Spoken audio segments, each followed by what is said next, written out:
I am the rich man's guru. Why should I waste my time with the poor?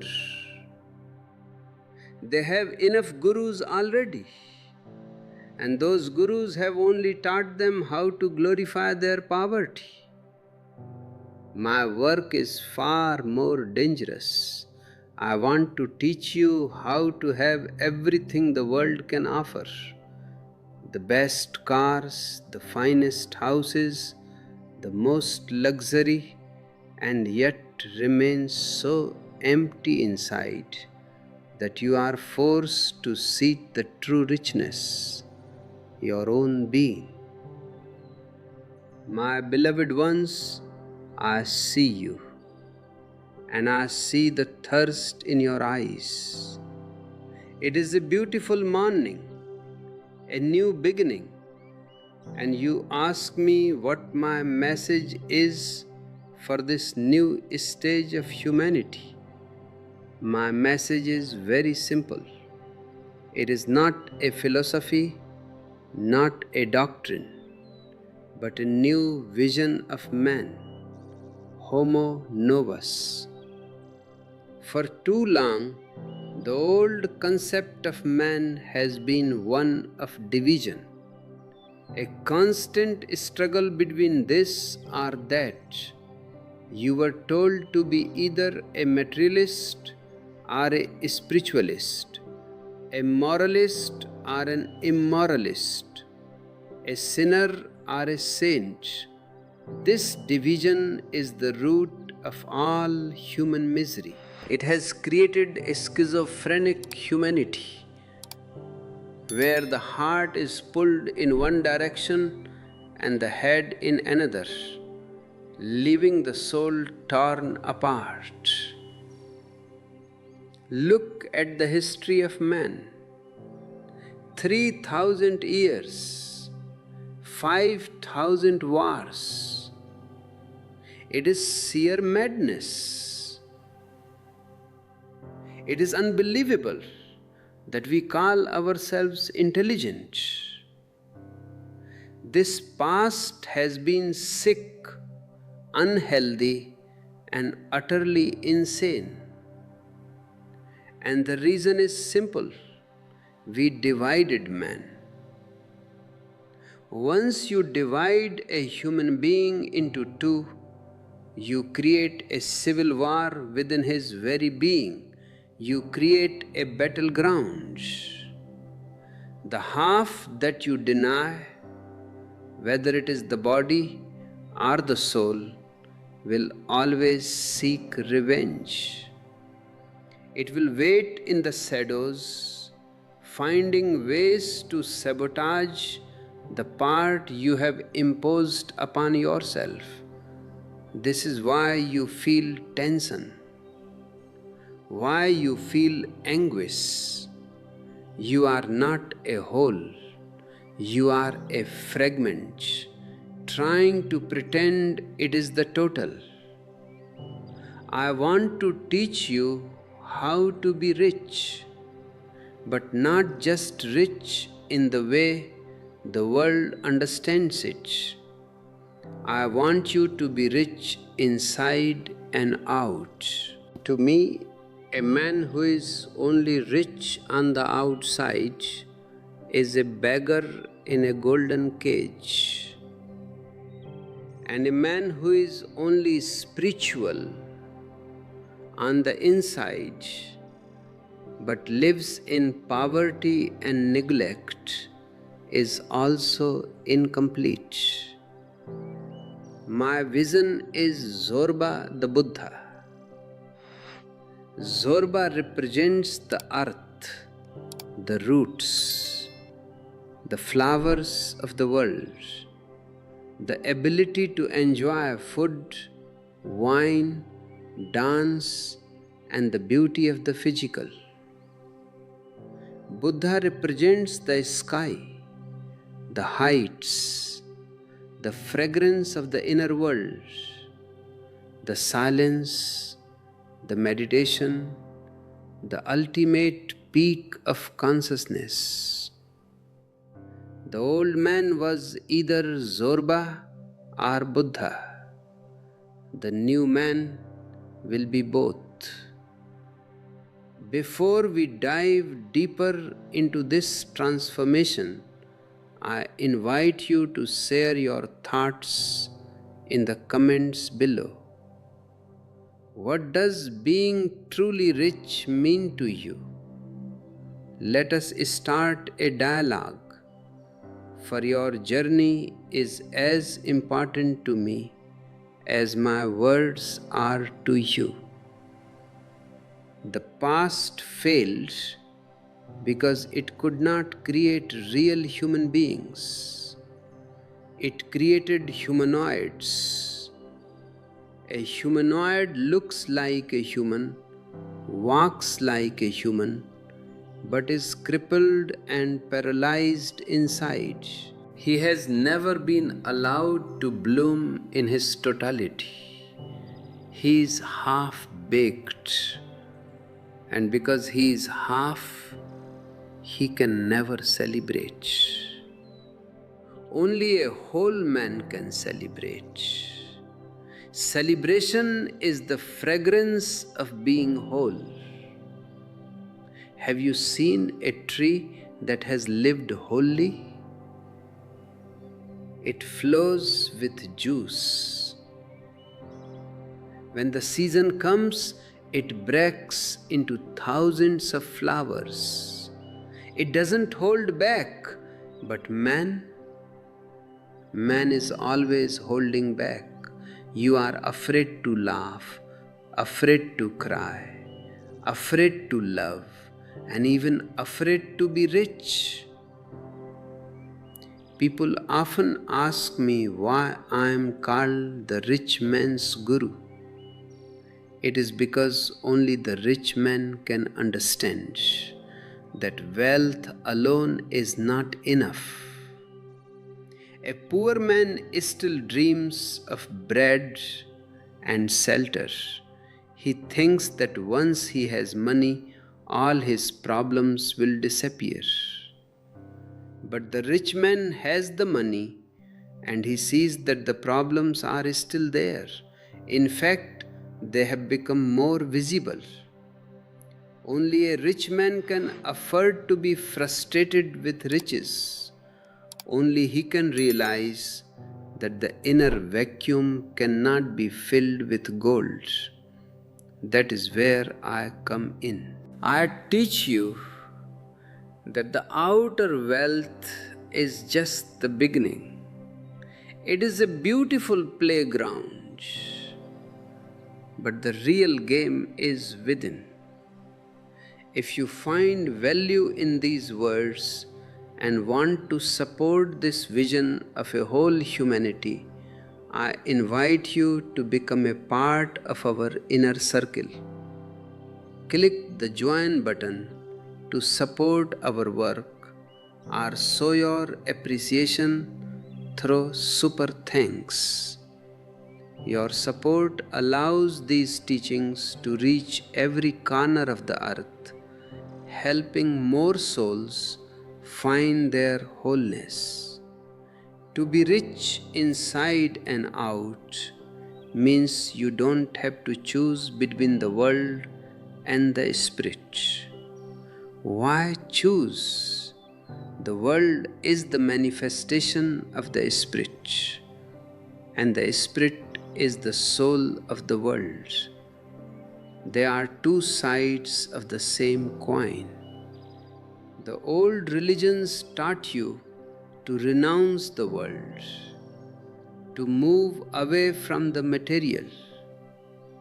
They made you feel guilty for your desires.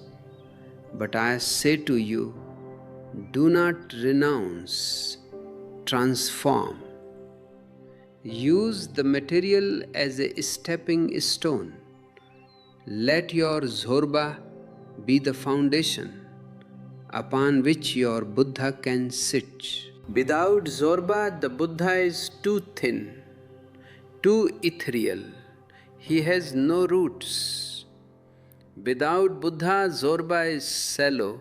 He has no height. Together, they create a harmony that has never been seen on this earth before. You have been told that to be spiritual, you must be poor. This is a great lie designed to keep you in chains. Poverty is not spiritual. Poverty is a disease, a social crime. I want you to be as rich as possible. Rich in your senses, rich in your health, rich in your finances, and rich in your meditation. This totality is what I call Homo novus. This new man will not be a soldier. He will not be a politician. He will be a poet, an artist, a lover, a meditator. He will be someone who knows how to live life in its multidimensionality. Think about it. Why should you be limited? Life is an infinite gift. To reject any part of it is to reject the giver.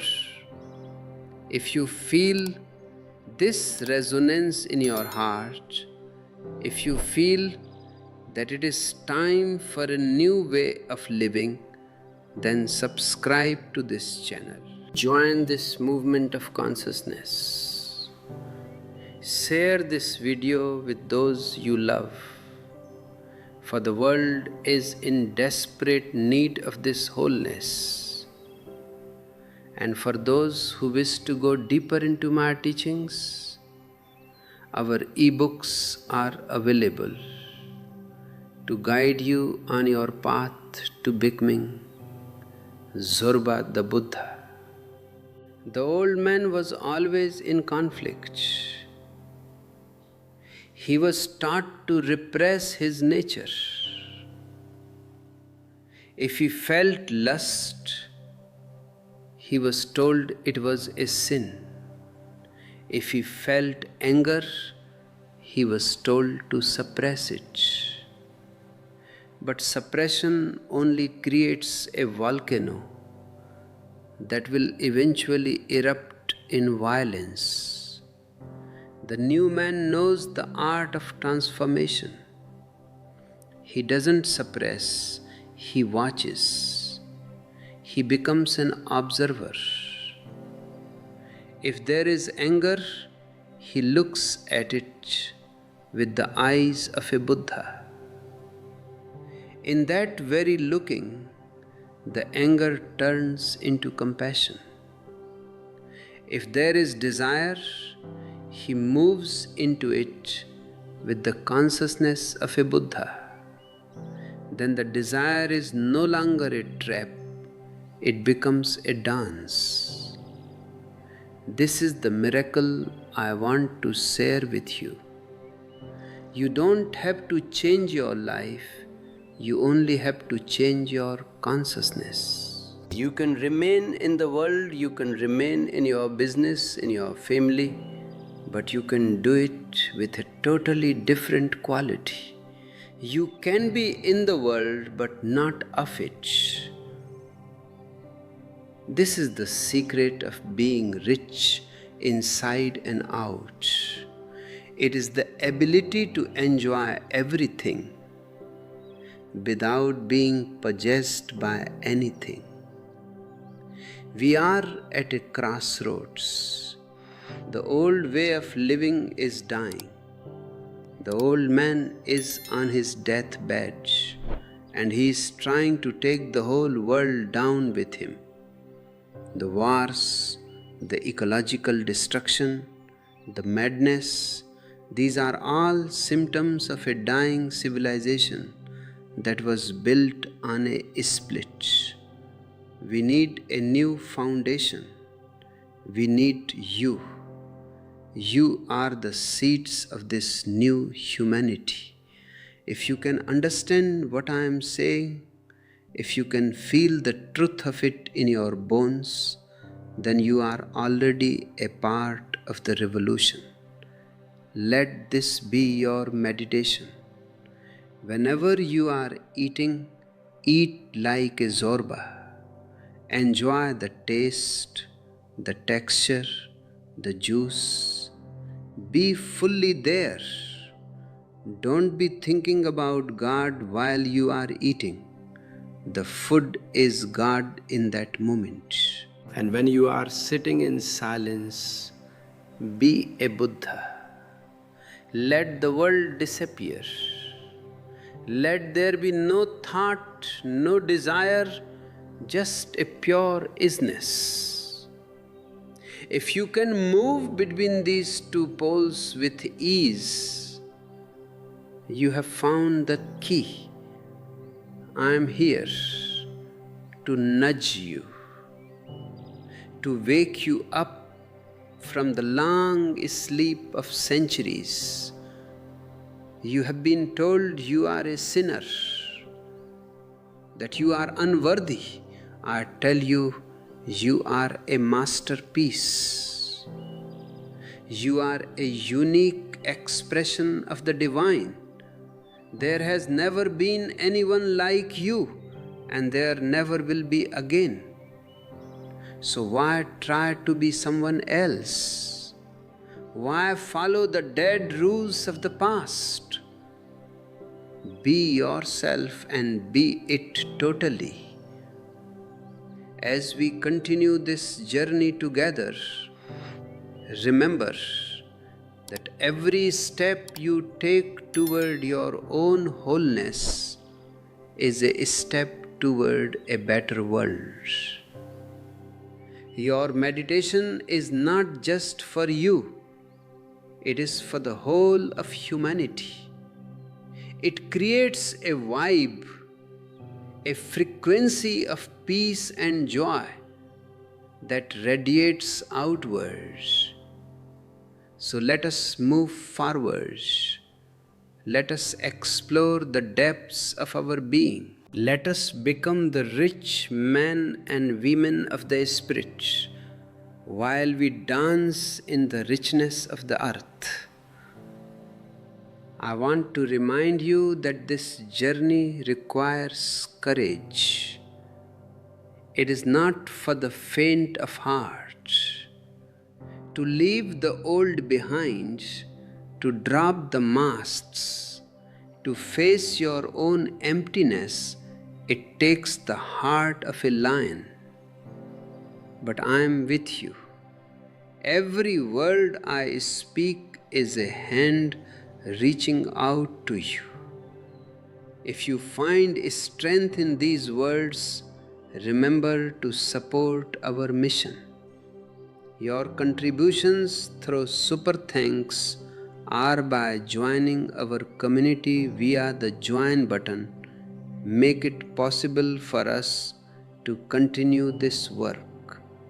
And don't forget to check out our ebooks for more in-depth explorations of these themes. The concept of Zorba the Buddha is not just a beautiful idea, it is a necessity for survival. If we do not create this new man, humanity has no future. The old man is committed to suicide. He has the weapons, he has the hatred, and he has the stupidity. The only thing that can save us is a surge of consciousness, a surge of people who are so happy, so blissful, so rich that they cannot even think of war. A man who is happy does not want to kill anyone. Only a miserable man wants to destroy. A man who is celebrating his own life wants to help others celebrate too. This is why I emphasize celebration. I don't want you to be serious. Seriousness is a spiritual sickness. Be playful. Let your religion be a dance. Let your prayer be a song. The divine is not found in the grim faces of priests. It is found in the laughter of children, in the beauty of a sunset, in the silence of the stars. The division between the sacred and the profane must go. Everything is sacred. There is nothing that is not divine. The moment you understand this, you are free. You no longer need to hide, no longer need to feel guilty. You can live your life in the light, fully exposed, fully alive. And that is the greatest richness of all. We are just beginning. There is so much more to uncover, so many more layers of the old to peel away. Stay with me. Keep your heart open and let us walk this path together. The sun is rising and a new day is dawning for all of us.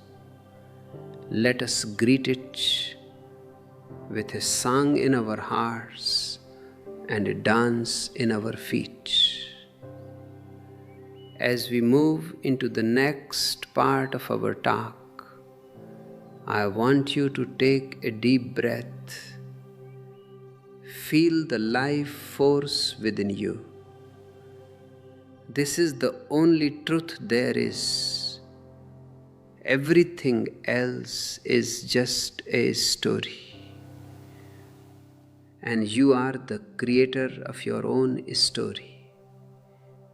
Make it a story of richness, of love, and of total freedom. The problem with the old man was that he was taught to choose. And the moment you choose, you are in a trap.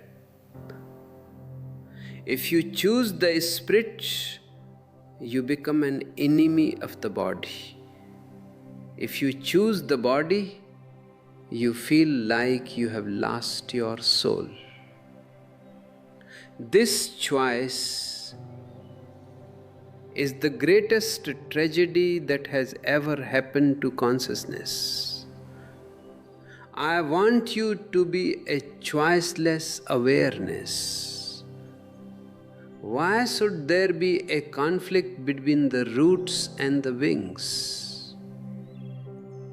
The roots are there to support the wings, and the wings are there to give meaning to the roots.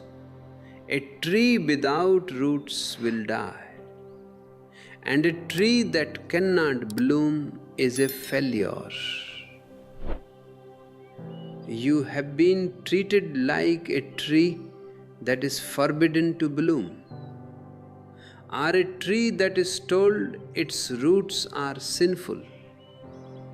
Can you imagine the absurdity of telling a tree that its roots, which are deep in the dark earth, are dirty and should be cut off?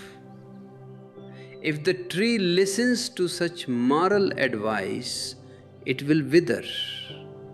This is exactly what has happened to you. Your roots are in the earth, in your biology, in your body, in your instincts. Your flowers are in the sky, in your consciousness, in your silence, in your ultimate ecstasy. To be whole is to accept both.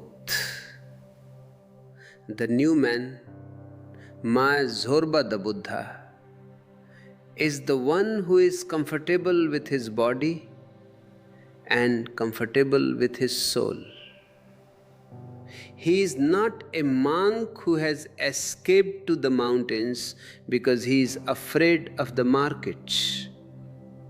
And he is not a materialist who is lost in the market because he is afraid of the silence. He is a master of both worlds. Look at the priests and the politicians. They have been in a deep conspiracy for centuries. The politician wants to rule your body, your external life, and the priest wants to rule your soul, your internal life.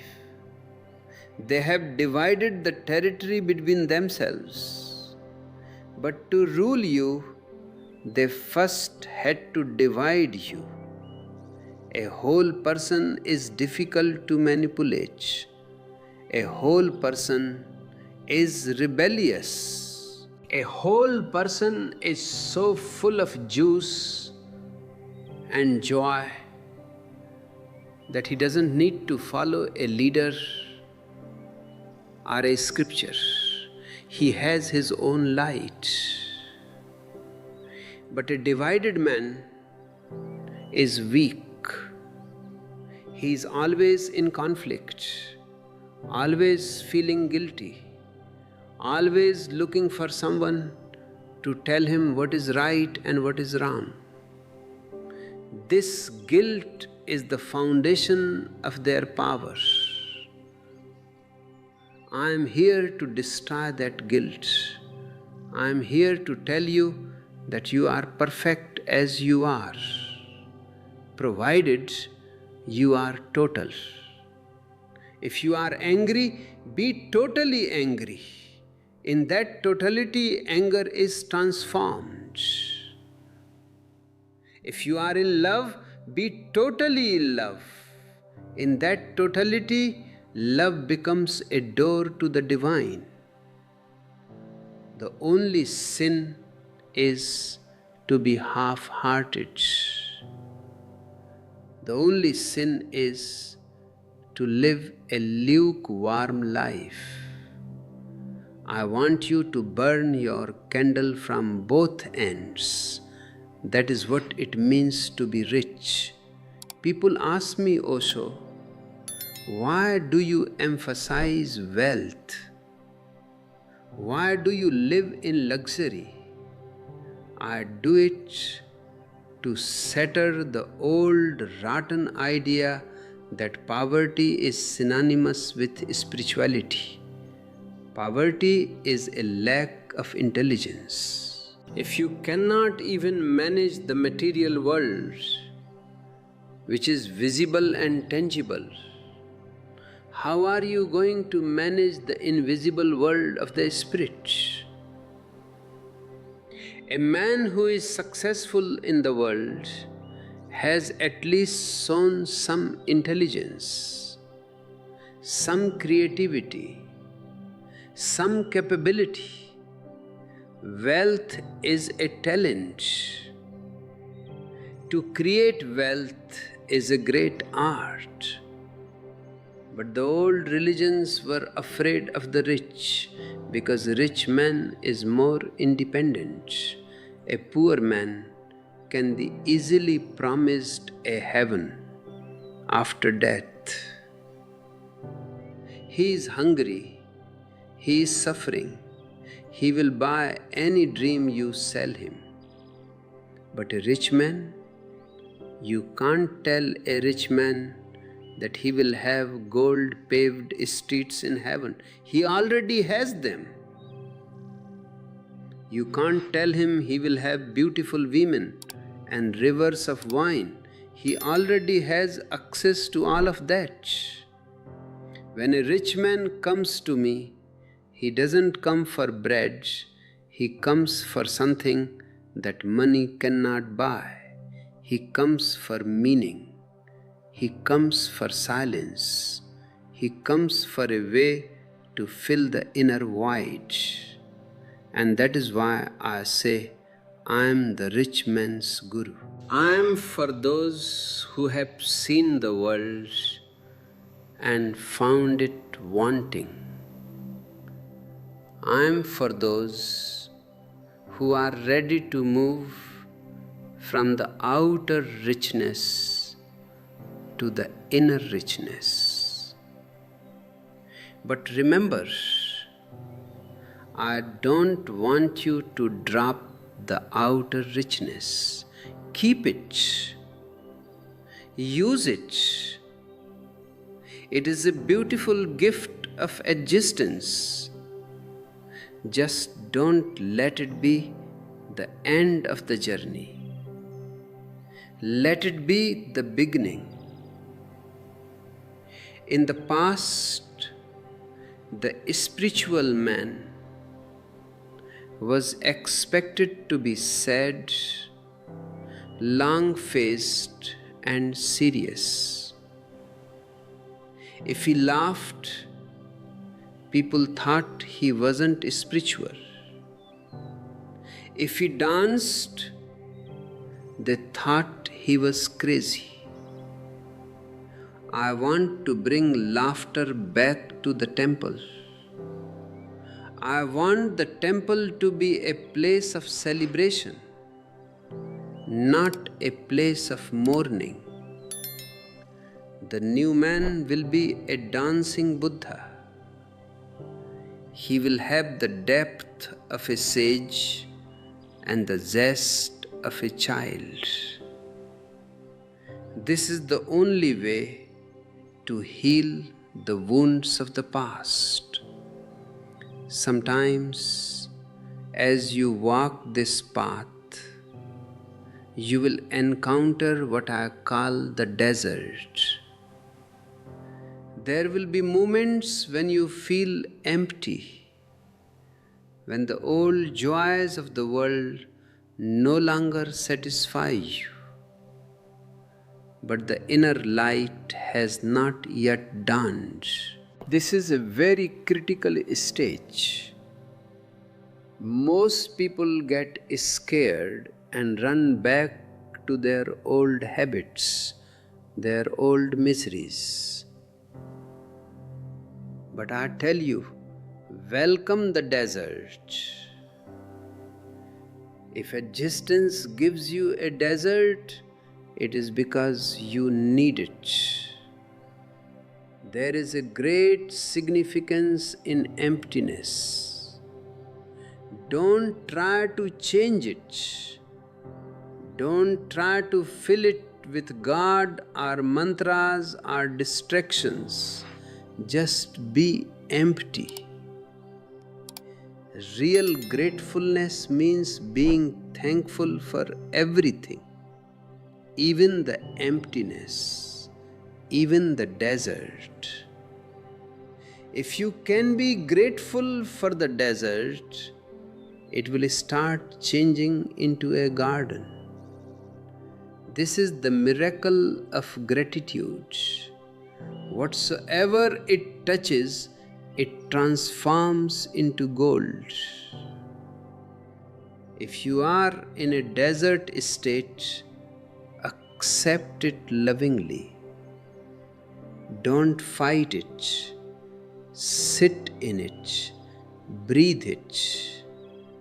And suddenly you will see that the desert was just a preparation, a cleansing. It was the dark night of the soul before the sunrise. The old man lived in a this or that world. The new man lives in a this and that world. He is a materialist spiritualist. He is a scientist of the inner and a scientist of the outer. Science is the Zorba. Meditation is the Buddha. Until now, science and religion have been at odds. Science denied the soul, and religion denied the world.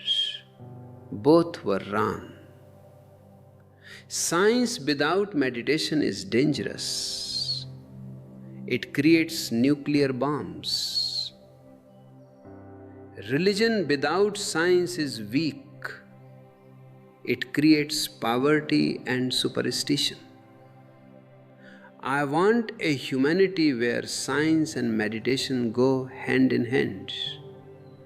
A scientist who is also a meditator will never create anything that destroys life. His creativity will be an act of love.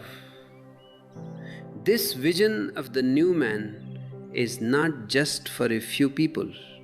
It is the only hope for the whole of humanity. We have reached a point where the old ways are leading us toward a global suicide. The politicians are preparing for the Third World War. The religions are still fighting over words and labels. The only way out is a revolution in consciousness. A revolution that doesn't come from the outside, from some ism or ideology, but from the inside, from you. When you become whole, you become a light unto yourself. And when there are many such lights, the darkness of the world will disappear on its own. You don't have to fight the darkness. You only have to bring the light. And the light is your awareness. Be aware of your body. Be aware of your thoughts. Be aware of your feelings. Just watch. Don't judge. Judgment is the way of the old man. The new man simply observes. In that observation, a great transformation happens. You find that you are not the body, you are not the mind, you are not the emotions, you are the witness. And the witness is the Buddha. But this Buddha is not a stone statue. This Buddha has blood in his veins. This Buddha can enjoy the fragrance of a rose, can enjoy the warmth of a hand, can enjoy the taste of good food. This Buddha is alive. He is a Zorba Buddha. He is the first whole man to walk the earth. Everything I am doing here is to create an environment where this new man can be born. It is a darshan, a meeting of the hearts. We are not here to debate. We are here to experience. I am sharing my presence with you, and you are sharing your presence with me. In this sharing, something transcends, something that cannot be put into words but can be felt. It is like a flame jumping from one candle to another. Don't be afraid of your nature. Your nature is divine. Even the things you have been told are low, like your sex, your anger, your greed, are just forms of energy. Energy is neither good nor bad. It is just energy. If you use it blindly, it creates misery. If you use it with awareness, it becomes a blessing. Sex can become samadhi. Anger can become compassion. Greed can become a search for the infinite. It all depends on your consciousness. So my message is, don't suppress, don't renounce, understand. Bring the light of awareness to every nook and corner of your being. Let nothing remain in the dark. The moment the light enters, the shadows disappear. And you will find that you have always been rich, you have always been a king, you have always been a Buddha. You just had your eyes closed. You were dreaming of being a beggar. I am here to shake you, to wake you up, to tell you, open your eyes. The sun is already above the horizon. Think of your life as a canvas. The old man's canvas was grey, dull, and restricted. He was only allowed to use one or two colors. I am giving you the whole palette. Use every color. Use the bright reds of passion, the deep blues of silence, the vibrant greens of growth, and the golden yellow of enlightenment. Don't leave the canvas empty, and don't paint a miserable picture. Paint a masterpiece. You owe it to existence. The old concept of the saint was someone who was almost dead, pale, thin, and always serious. My concept of a saint is someone who is overflowing with life. A saint should be the most alive person in the room. His presence should be like a breeze that brings the scent of the mountains. He should be a celebration. If your spirituality makes you dull and heavy, then it is not spirituality. It is just another ego trip. True spirituality makes you light. It gives you a sense of humor. It makes you realize that the whole world is a lila, a play of the divine. Why take it so seriously? Why carry the weight of the whole world on your shoulders? You are here for a very short time. A few decades, and you will be gone.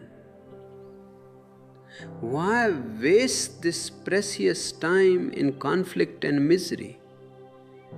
Spend it in love, spend it in meditation, spend it in creativity. Be a Zorba in the morning and a Buddha in the evening, or better yet, be both at the same time. While you are working in your office, let the Buddha be there in the background, silent and watchful. And while you are meditating, let the Zorba be there, ready to dance the moment the silence breaks. This is the harmony I wish for you. This is the richness I want to teach you. It is a richness that no thief can steal and no market crash can take away. It is your inherent nature. You were born with it and you will die with it. But don't wait until death to discover it. Discover it now, in this very moment, because this moment is all there is. The past is a memory, the future is a dream, only the now is real. And in the now, you are already whole. You are already perfect. The division between the material and the spiritual is a man-made fiction. Existence is one. The rock is as much a part of existence as the star. Your body is as much a part of existence as your soul. When you see this oneness, all tension drops. You no longer have to fight against yourself. You can just flow. You can be like a river that flows toward the ocean, enjoying the banks, the trees, and the rocks along the way. The river doesn't say, I will only enjoy the ocean and I will ignore the path. The path is as beautiful as the destination. In fact, the path is the destination. Every step is the goal. So don't wait for some future enlightenment. Be enlightened right now. Enlightenment is nothing but a shift in perspective. It is the realization that there is nowhere to go and nothing to become. You are already there. You are already that. Just relax into your being. Let go of the shoulds and the musts. Let go of the masts. Just be. And in that just being, you will find the greatest treasure. You will find a joy that has no cause. Usually your joy has a cause. You got a promotion, you fell in love, you bought a new house. But that kind of joy is temporary. When the cause is gone, the joy disappears. The joy I am talking about is causeless. It is just the joy of existing, the joy of breathing, the joy of seeing the sky, the joy of being alive. This is the hallmark of the new man. He is happy for no reason at all. And that is the most dangerous thing for the establishment. Because if you are happy for no reason, they cannot control you. They cannot sell you anything, they cannot threaten you, they cannot make you a slave.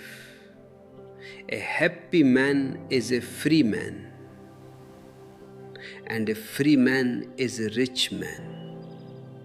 This is the secret I have been trying to tell you all along.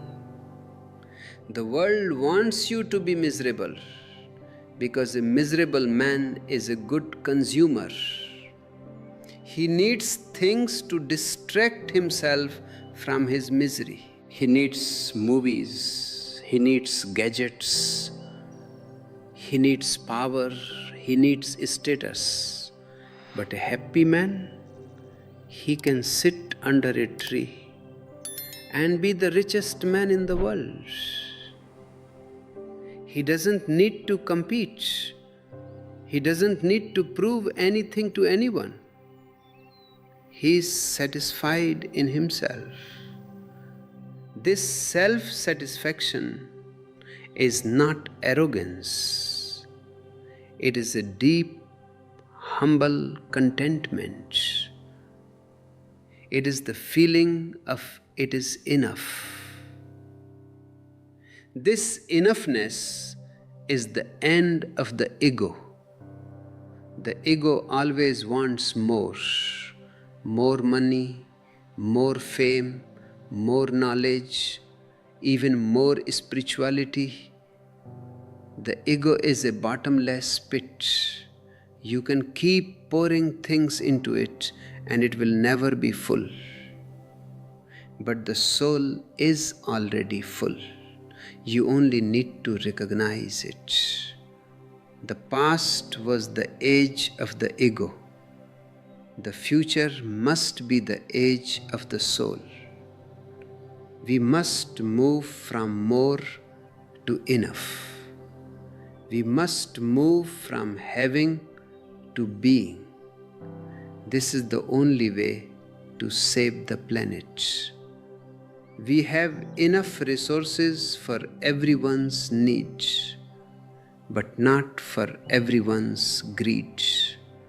And greed is a byproduct of the inner void. If you are rich inside, you don't need much outside. You can enjoy the richness of the world without being greedy for it. You can have a beautiful house and enjoy it, but you are not attached to it.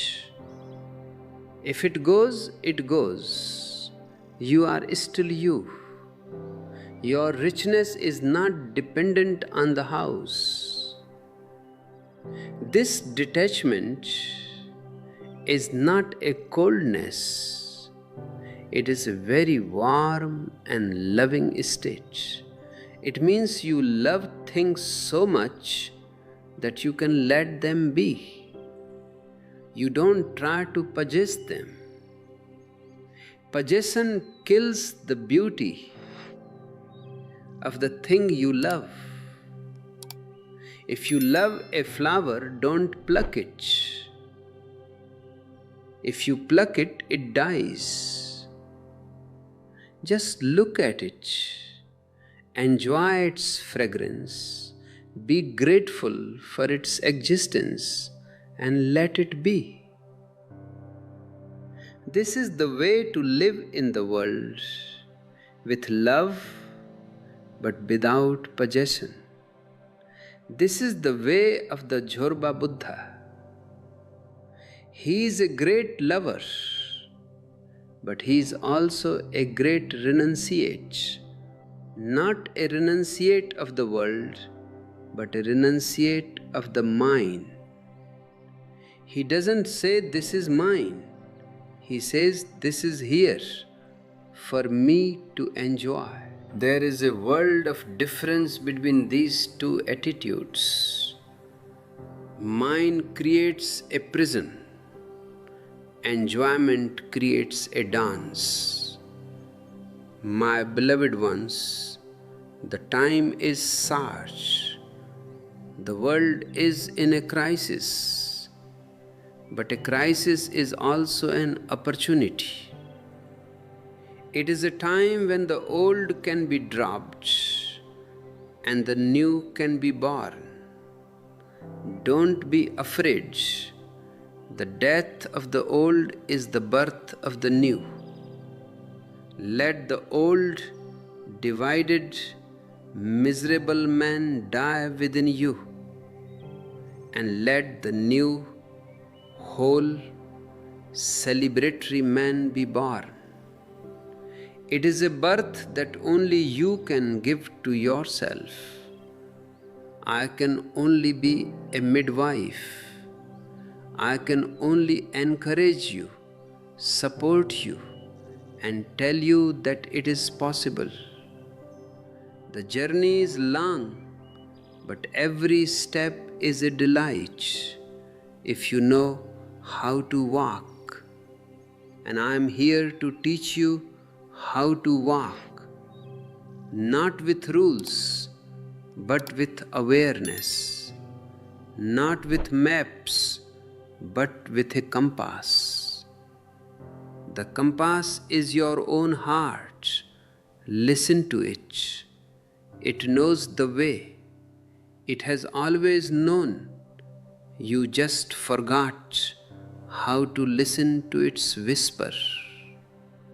Because the world was so loud, Silence the world for a while. Sit with yourself. Look into your own eyes, and you will see a depth that is infinite. You will see a richness that is breathtaking. You will see the Zorba and the Buddha waiting to embrace each other. Let them meet. Let them become one. And in that oneness, you will find the answer to every question you have ever asked. You will find that you are the answer. You are the way, the truth, and the life, not as an ego, but as a part of the vast, mysterious existence. This is the ultimate richness. This is what I want for each one of you.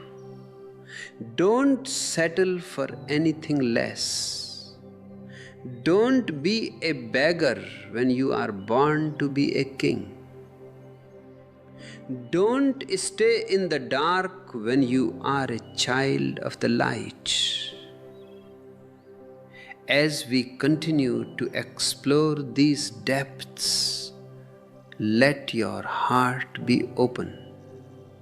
Let your mind be quiet, and let us walk together into this new dawn. There is so much more to say, so many more secrets to share. But for now, let these words sink deep into your being. Let them become seeds. And if you nurture them with your awareness, they will surely bloom. Remember, I am not teaching you a religion. I am teaching you a way of living, a way of being whole, a way of being rich inside and out. It is a simple way, but it requires your total commitment. It requires you to be honest with yourself. It requires you to be brave. But the reward is life itself. Life in its fullness, life in its totality. Let the juice of Zorba flow in your veins, and let the silence of Buddha fill your soul. This is the harmony. This is the music. This is the dance. And I am here to dance with you. I am here to celebrate with you. Because in the end, that is all that matters. Not what you achieved, but how much you celebrated. Not how much you possessed, but how much you loved. Not how much you knew, but how much you were. Be whole, be rich, be Zorba the Buddha. This is why my vision of the new man is so radically different from anything that has been proposed before. I am not giving you a new set of shoulds and should nots. I am not giving you a new morality to replace the old one. Morality is always a cage, even if the bars are made of gold. I am giving you something far more precious: intelligence. Intelligence is the ability to respond to life in the moment, without the interference of the past are the projection of the future. The old man was taught to follow, the new man will be taught to listen to his own inner light.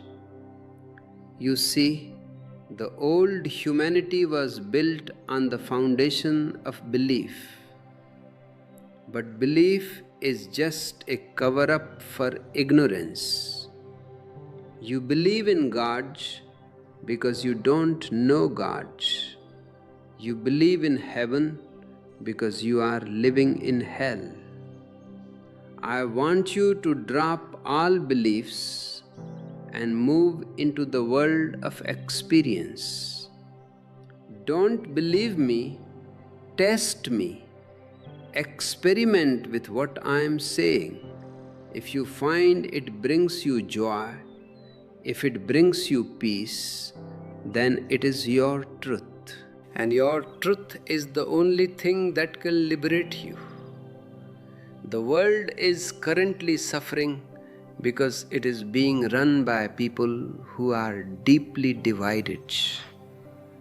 The politician is divided, the priest is divided, the scientist is divided. They are all specialists, fragments of a human being. A specialist is someone who knows more and more about less and less until he knows everything about nothing. I want you to be a generalist of life. I want you to know the joy of the body, the power of the mind, and the silence of the soul. I want you to be able to fix a machine and also sit in deep meditation. This versatility, this multidimensionality is the sign of a truly rich man. Let us look at the concept of work. In the old world, work was seen as a curse, something you had to do to survive. It was labor. But for the new man, work will be play. When you do something with love, when you do it with totality, it ceases to be work. It becomes an expression of your soul. Whether you are painting a picture, cleaning a floor, or managing a company, if you are doing it with your whole heart, you are a creator. You are an artist. This is the richness that the world needs. Not more workers, but more creators. People who are so in love with what they are doing that the product is just a byproduct. The real joy is in the process itself. The old man was always obsessed with the product, with the result. He wanted to know, what will I get out of this? This goal-oriented mind is the cause of all tension. When you are focused on the future goal, you miss the beauty of the present step. The new man is process-oriented. He enjoys the walking regardless of whether he reaches the destination. And the miracle is, when you enjoy the walking, you always reach the right destination.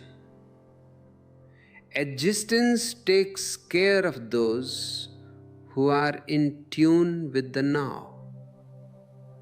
The division between the material and the spiritual has also led to a great misunderstanding about love. You were told that physical love is low and spiritual love is high. This is pure nonsense. Love is a spectrum, just like light. It starts at the level of the body as sex. It moves to the heart as emotion, and it reaches the soul as prayer. It is the same energy moving through different dimensions. If you cut off the physical, your spiritual love will be dry and dead. If you get stuck in the physical, your love will be limited and heavy. The new man will be a great lover because he will accept love in all its colors. He will start with the body, he will honor the body, and through that honoring, he will find the way to the heart and the soul.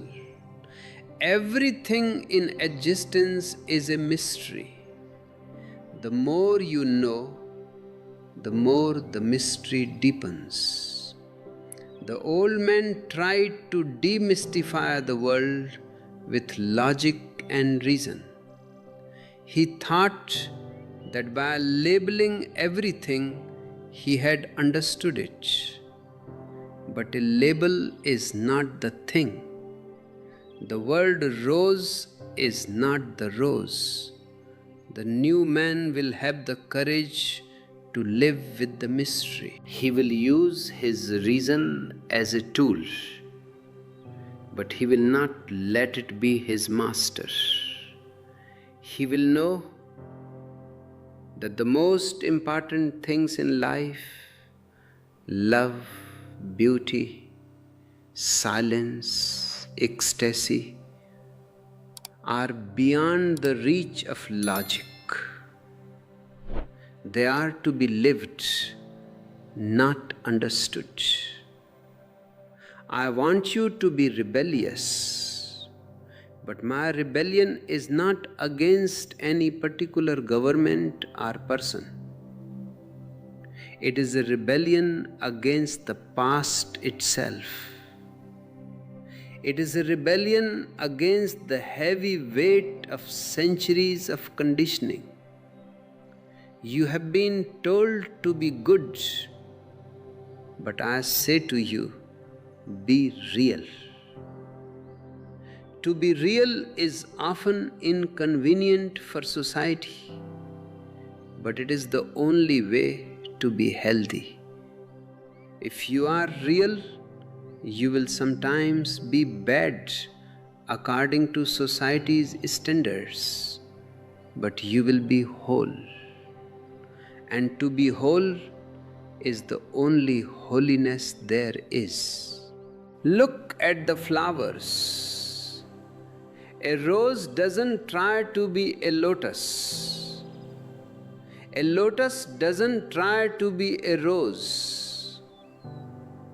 They are both perfect in their own being. But man is the only animal who is constantly trying to be someone else. You want to be like Jesus, you want to be like Buddha, you want to be like your successful neighbor. This trying to be is the root of your misery. It creates a split between what you are and what you should be. I tell you, drop all the shoulds. Just be what you are. Accept your limitations, accept your flaws, accept your unique flavor. The moment you accept yourself totally, the conflict disappears. And in that peace, your true potential begins to bloom. This acceptance is not a passive thing, it is a very dynamic state. It means you stop fighting against the river of life and you start swimming with it. When you swim with the river, you don't need much effort. The river itself carries you to the ocean. The old man was a fighter. He wanted to conquer nature. He wanted to conquer himself. The new man will be a lover. He will cooperate with nature. He will flow with himself. This shift from conflict to cooperation is the greatest change that can happen in human consciousness. The old man was also very egoistic about his spirituality. He thought he was higher than others because he meditated or prayed. But true spirituality has no ego. It is a state of nothingness. When you are truly silent, you are not there. There is only silence. When you are truly in love, you are not there. There is only love. This anatta, this selflessness, is the peak of the human journey. It is not something you do, it is something that happens when you are total in your being. The more you become Zorba the Buddha, the more you will find that you are no longer a separate island. You are part of the vast continent of existence. You will feel the pulse of the stars in your own heart. You will feel the thirst of the trees in your own throat. This interconnectedness is the foundation of a new ecology, a new way of living on this earth. We have been treating the earth like a commodity to be exploited. The new man will treat the earth like a living being, to be loved and cared for, because he will realize that he is the earth. I want to see a world where every child is encouraged to be himself, not to be a doctor, an engineer, or a priest. I want a world where intelligence is valued more than information, where creativity is more important than conformity. We need a new kind of education, not one that fills the head with dead facts, but one that opens the heart to life's mysteries. An education that teaches you how to be silent, how to be observant, how to be loving. The past has been a long, dark night, but the night is at its darkest just before the dawn, and I see the dawn coming. I see it in your eyes, I hear it in your laughter. You are the pioneers of this new age.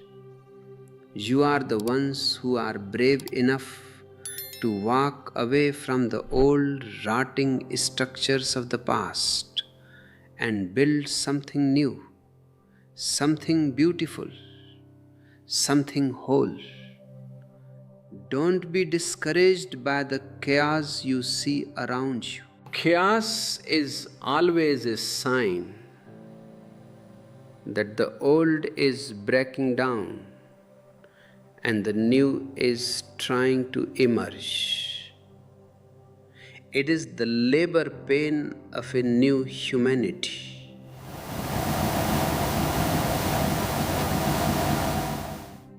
Stay centered in your own being. Don't get lost in the noise of the world.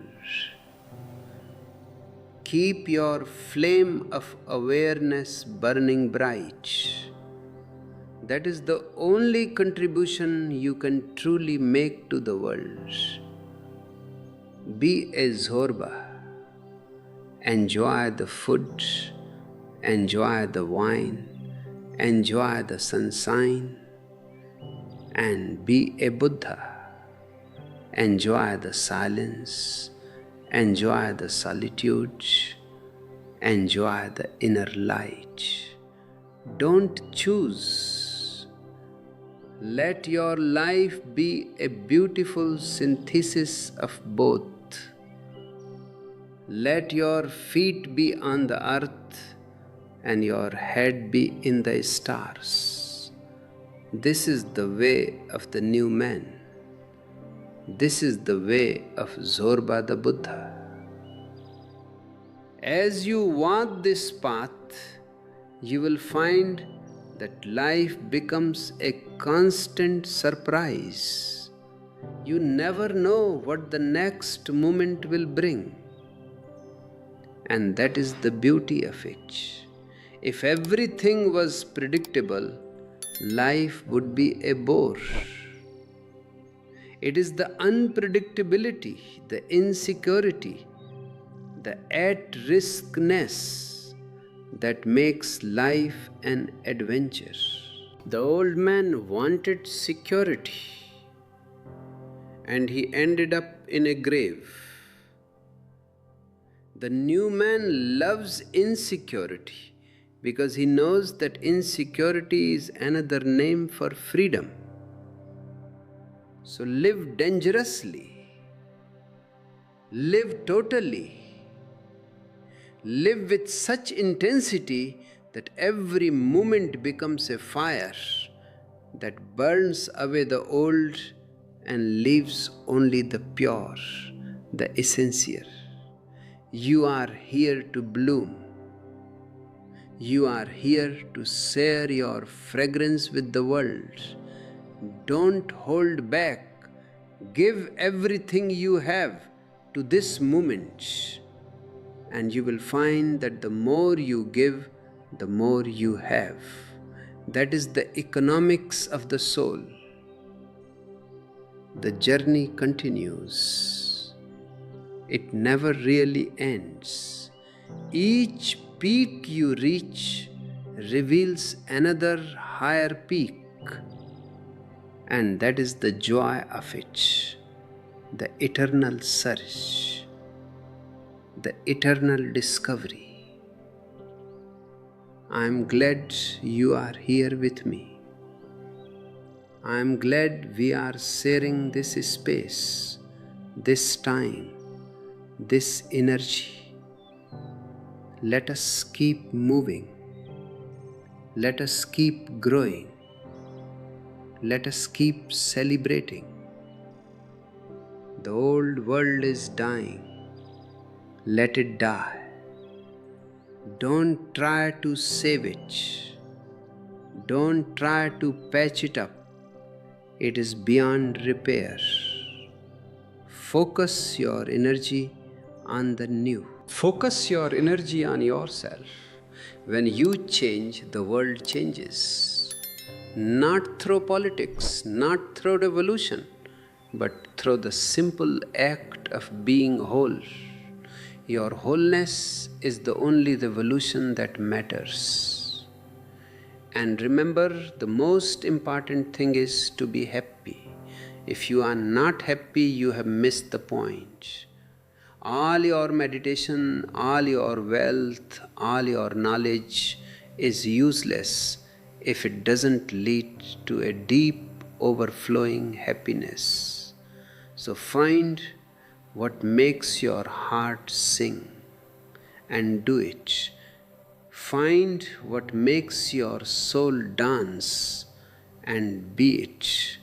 Life is too large to be anything but ecstatic. We are just scratching the surface of what is possible. There are depths within you that you haven't even dreamed of. There are heights of consciousness that are waiting for you. Let us explore them together. Let us be the explorers of the inner world, the astronauts of the soul. The vision of Zorba the Buddha is not a distant dream. It is a living reality in this very moment. You are it. Every time you laugh from your belly, you are Zorba. Every time you sit in silent awareness, you are Buddha. Now just bring them together. Let the laughter and the silence meet. Let them become one melody. This is the symphony of the new man. Don't let anyone tell you who you are or who you should be. You are a unique mystery. Discover it for yourself. Be a light unto yourself.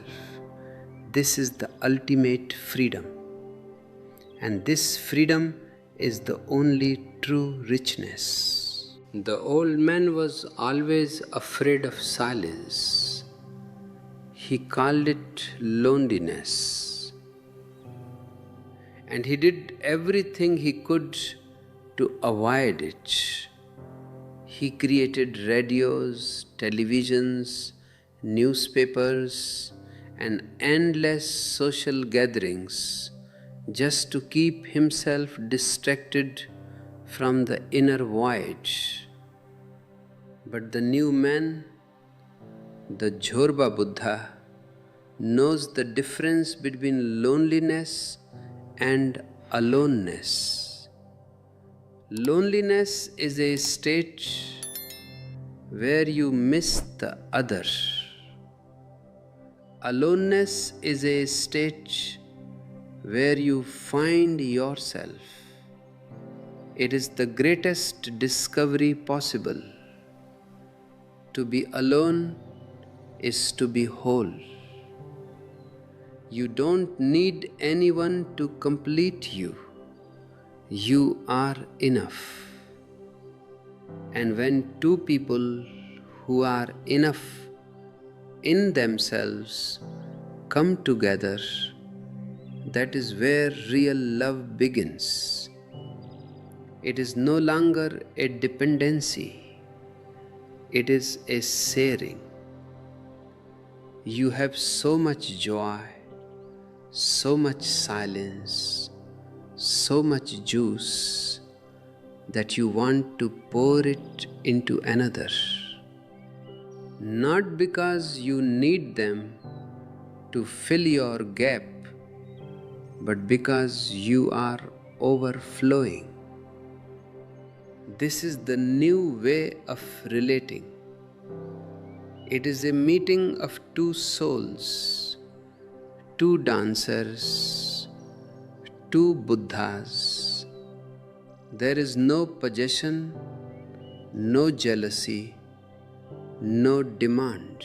Just a pure, fragrant sharing of being. This is the kind of richness I am talking about. It is the richness of a heart that knows no fear. The old man lived in fear. Fear of God, fear of hell, fear of the neighbor, fear of death. But the new man knows that there is no death for the consciousness. The body is like a garment. It will be dropped when it is old and worn out. But you the observer, the silent witness. You are eternal. You are as old as the stars and as young as a new leaf. Once you realize this immortality, fear vanishes. And when fear vanishes, you are truly free to live. I want you to experience what the Japanese call zazen, just sitting. No mantra, no chanting, no visualization, just sitting and doing nothing. The grass grows by itself. Life happens by itself. You don't have to push the river. This doing nothing is the highest form of meditation. It is the ultimate luxury. Only a very rich man, rich in his understanding, can afford to just sit and do nothing. The mind will say you are wasting time. Go do something, achieve something, be productive. But I tell you, all your productivity is just a way to escape from yourself. The most productive thing you can do is to find yourself. Because once you find yourself, your whole life becomes a creative explosion. Everything you do then has a different quality. If you cook with a meditative grace. If you walk with a silent dignity. If you talk, your words have the weight of your silence behind them. This is the alchemy of the new man. He brings the silence of the forest into the noise of the marketplace. He brings the stillness of the center to the movement of the periphery. He is a bridge between the known and the unknown. The past was built on the will. You were told to have a strong will, to be a self-made man, to conquer your destiny. But the new man lives by surrender. Not surrender to another person, but surrender to existence. It means trusting the process of life. It means saying yes to whatever happens. Sometimes existence gives you a desert, as I said before, and those deserts are needed. They are a part of the landscape. They have their own beauty, their own austerity. If you can say yes to the desert, if you can wait in trust, you will find that the desert is preparing you for the ocean. Gratefulness is the only prayer I teach. Not a prayer to a personal God sitting in the clouds, but a prayerful attitude toward life itself. Be grateful for the air you breathe, for the water you drink, for the people who love you, and even for the people who hate you, because they are all helping you to wake up. They are all mirrors. If someone makes you angry, don't look at them. Look at your own anger. Why is it there? What is it trying to tell you? Use every situation as a tool for your own growth. This is the hallmark of an intelligent person. The old humanity was very serious about morality. They had a long list of sins. But to me, there is only one sin: to be unconscious. And there is only one virtue: to be conscious. If you are conscious, you cannot do anything that hurts another, because you will see yourself in them. You will see that we are all part of the same organic unity. If I hurt you, I hurt myself. This is not a moral teaching. It is a scientific fact of the inner world. When your consciousness expands, your heart automatically fills with compassion. You don't have to practice compassion. It is the natural fragrance of a meditative mind. The old man was a victim of his own mind. He was constantly chewed by thoughts of the past, worries about the future. His mind was his master. The new man uses the mind as a beautiful servant. The mind is a great tool for dealing with the world, for science, for technology, for organizing, but it has no place in the inner world. In the inner world, only no mind works. No mind means a state of pure awareness without the interference of thoughts. It is like a clear sky without clouds. When the clouds are gone, the sun of your being shines in all its glory.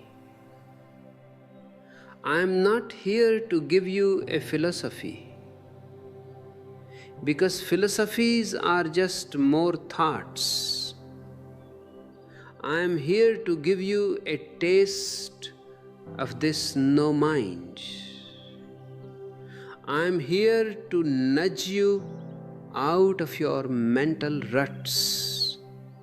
I may say things that contradict what I said yesterday. Don't be bothered by it. I am not a philosopher, I am a gardener. I am using different tools to pull out different weeds. My goal is not to be consistent with my words, but to be consistent with your growth. I want to provoke you, to shock you, to make you laugh, to make you cry. Anything that wakes you up from your slumber. The world is afraid of me, and I can understand why. I am a threat to all the old structures. I am a threat to the priest, to the politician, to the traditional family. Because all these structures are based on your misery and your dependence. I am teaching you to be blissful and independent. A blissful man is a rebel. He cannot be forced to join an army. He cannot be made to hate another country. He cannot be sold a religion of fear. He is a law unto himself. This is the freedom I want for you. It is a dangerous freedom, yes, but a life without danger is not worth living. You have been told to fit in, to be normal. But look at the normal people. Are they happy? Are they radiant? Are they alive? No, they are just slowly dying. They are bored. They are frustrated. They are full of suppressed violence. I don't want you to be normal. I want you to be extraordinary.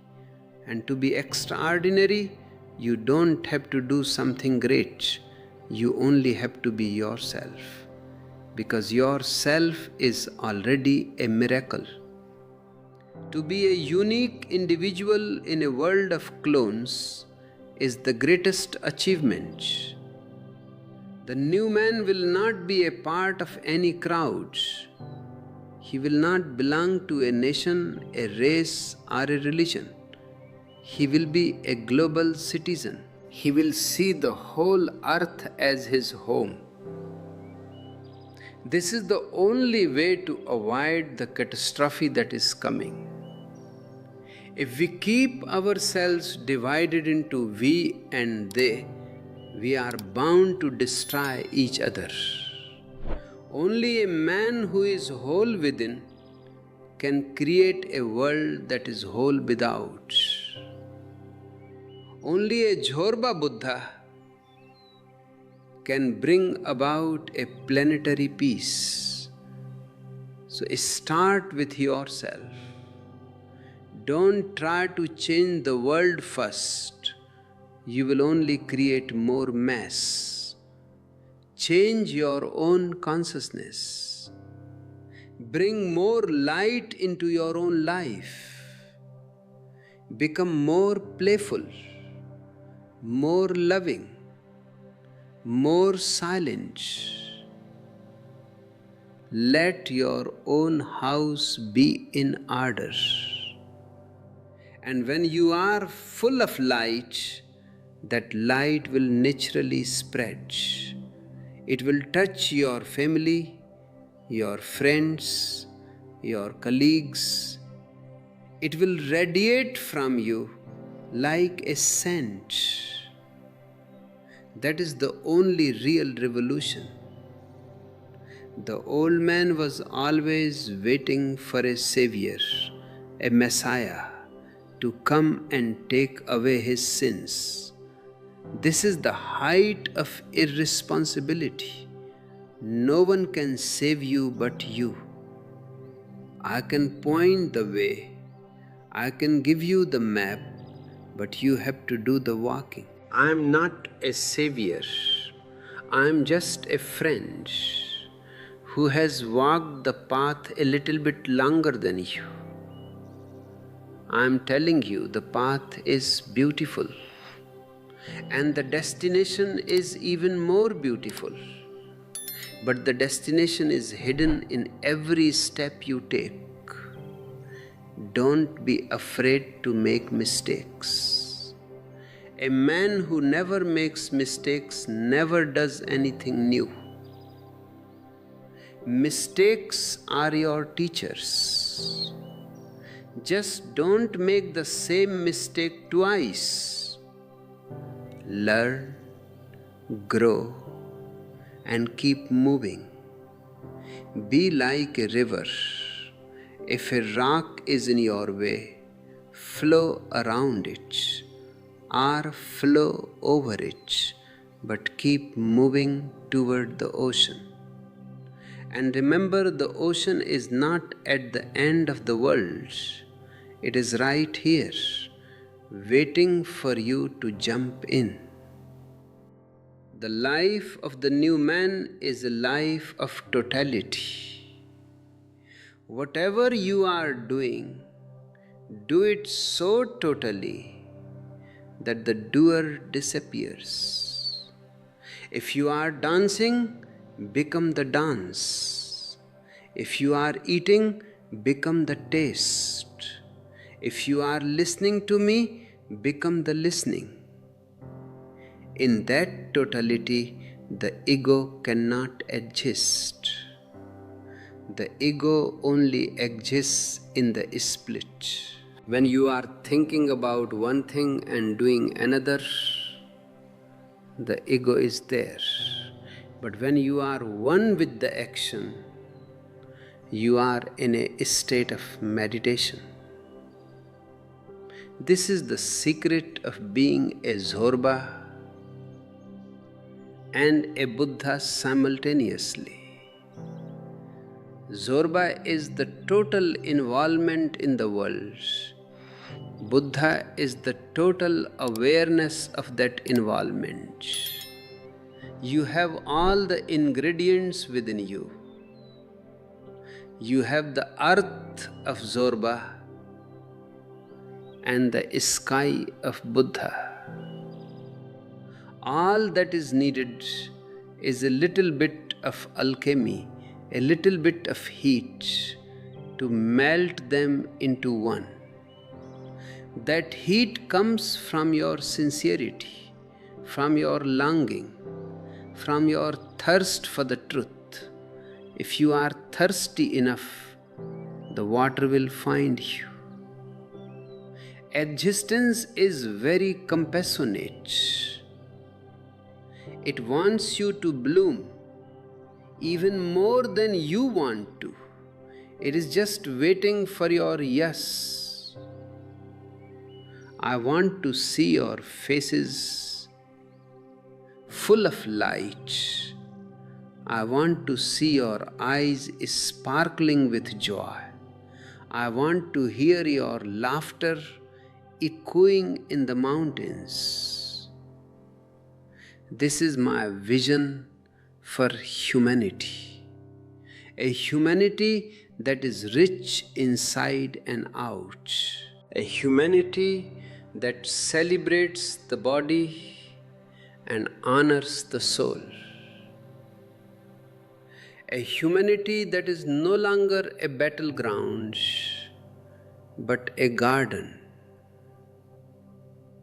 We are creating a new world, one person at a time. It doesn't matter if we are few. A small candle is enough to light a whole room. A few people who are truly whole are enough to change the vibration of the entire planet. You are those people. You are the seeds. Take care of yourself, nourish your soul, and let your Zorba dance. The morning is young, and there is so much to explore. Don't let the weight of the past hold you back. Let the dead bury their dead. You are alive. Feel the life thrumming in your heart. Feel the energy flowing in your hands. This is the only reality. All else is just a nightmare that you are waking up from. As we sit here in this silence, feel the connection. We are not separate. We are all breathing the same air. We are all part of the same consciousness. In this moment, there is no Osho and there are no disciples. There is only a field of energy, a field of love. This is darshan, the meeting of the eyes, the meeting of the hearts. This is the true teaching. The words are just a way to bring you to this silence. Stay in this silence as much as you can. Carry it with you when you leave. Let it be the background music of your life. And whenever you feel lost, just come back to this silence. It is your home. It is where you are rich. It is where you are a Buddha. I am with you on every step of this journey, not as an authority, but as a presence. Let us walk together into the unknown, with a song on our lips and a dance in our feet. The unknown is not something to be feared. It is the source of all life. It is where the miracles happen. So be a Zorba, be a Buddha, and above all, be yourself. This is the ultimate richness. This is the ultimate freedom. And this freedom is not just a concept to be talked about, it is a fire to be lived. It is the fire of awareness that burns away everything that is not you. You have been burdened with so many layers of otherness. Your parents' expectations, your teachers' ideas, your society's demands. You are like a beautiful statue hidden inside a block of stone. The work of the new man is not to add anything to himself, but to chip away the stone, to remove the layers of conditioning until the masterpiece is revealed. The old man was a result of the past. He was a biological and psychological continuity. He was a carbon copy of his ancestors. But the new man is a discontinuity. He is a break from the past. He is not a better version of the old man. He is an entirely new species. He does not live out of memory. He lives out of vision. He does not live out of fear. He lives out of love. This is the only way to create a world that is not a repetition of the same old misery. If you look at history, it is just a record of the same crimes, the same wars, the same greed, just with better technology. We have changed the source into nuclear missiles, but the hand that holds them is the same unconscious hand. This is why I say that politics cannot save the world, economics cannot save the world. Only a radical change in human consciousness can save it. We need a humanity that is liquid, not solid. The old man was solid, rigid, fixed in his beliefs.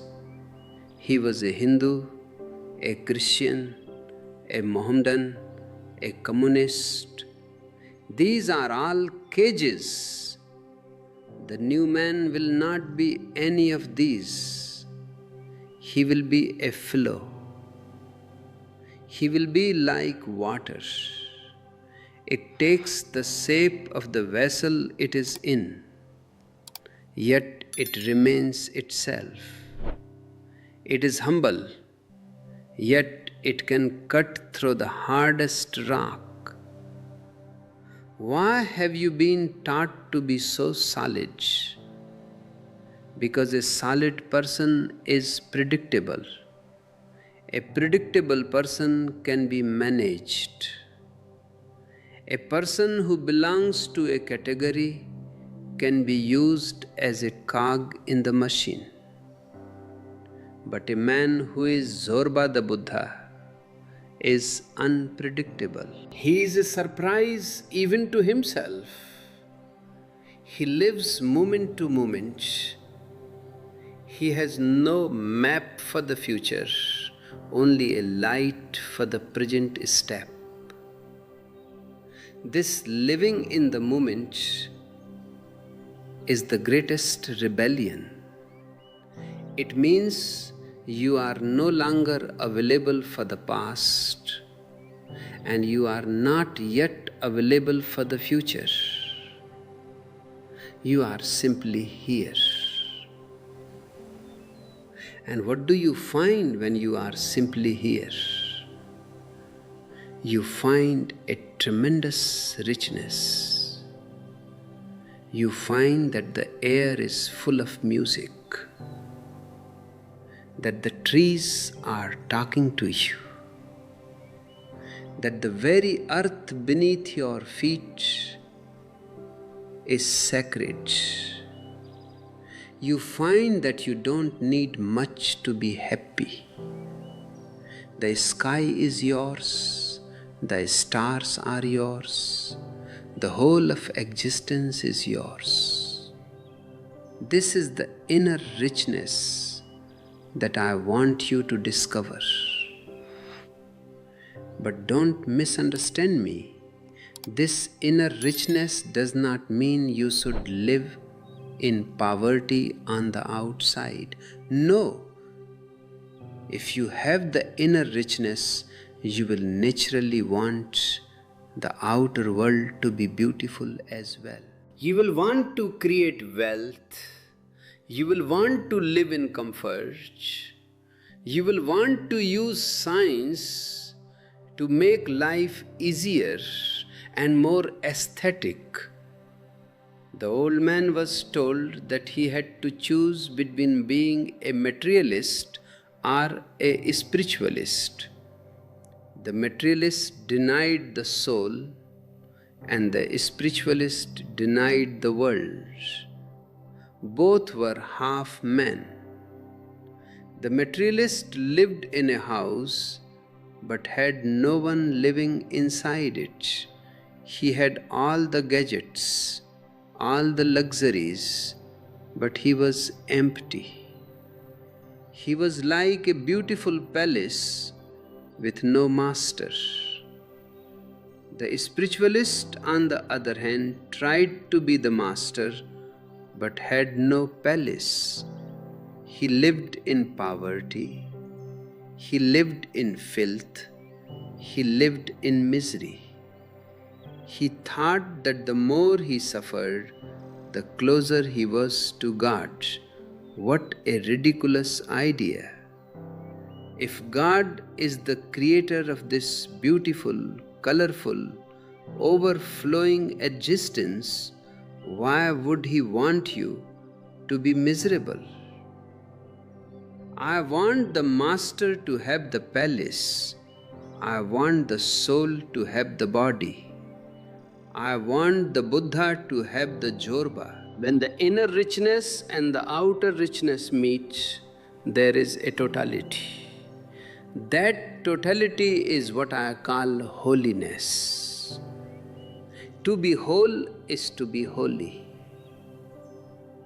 And to be whole, you must accept everything. You must accept your hunger and your meditation. You must accept your sexuality and your silence. You must accept your ambition and your let go. The priests will tell you that this is impossible, that you cannot serve God and mammon at the same time. But I tell you, there is no mammon, there is only God in different forms. Money is energy. Science is energy. Love is energy. Meditation is energy. Why divide them? Why call one sacred and the other profane? This division is the trick of the ego. The ego lives on division. It wants to say, I am a spiritual person. I am better than those materialistic people. Or I am a practical person. I don't believe in all this spiritual nonsense. Both are ego trips.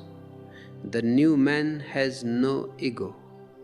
He is just a window through which the light of existence flows. He doesn't say I, he says life.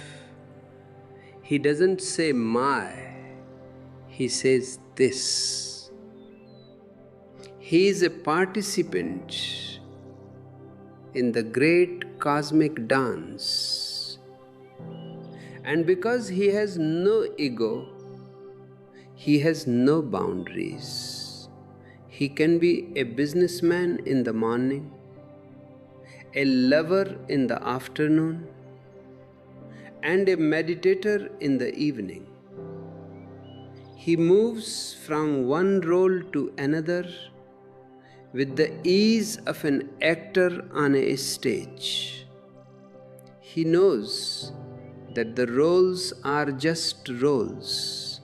They are not his true identity. His true identity is the silence that remains when the curtain falls. This is the art of living I want to teach you. It is a very delicate art. It is like walking on a tight rope. If you lean too much to the left, the material, you fall.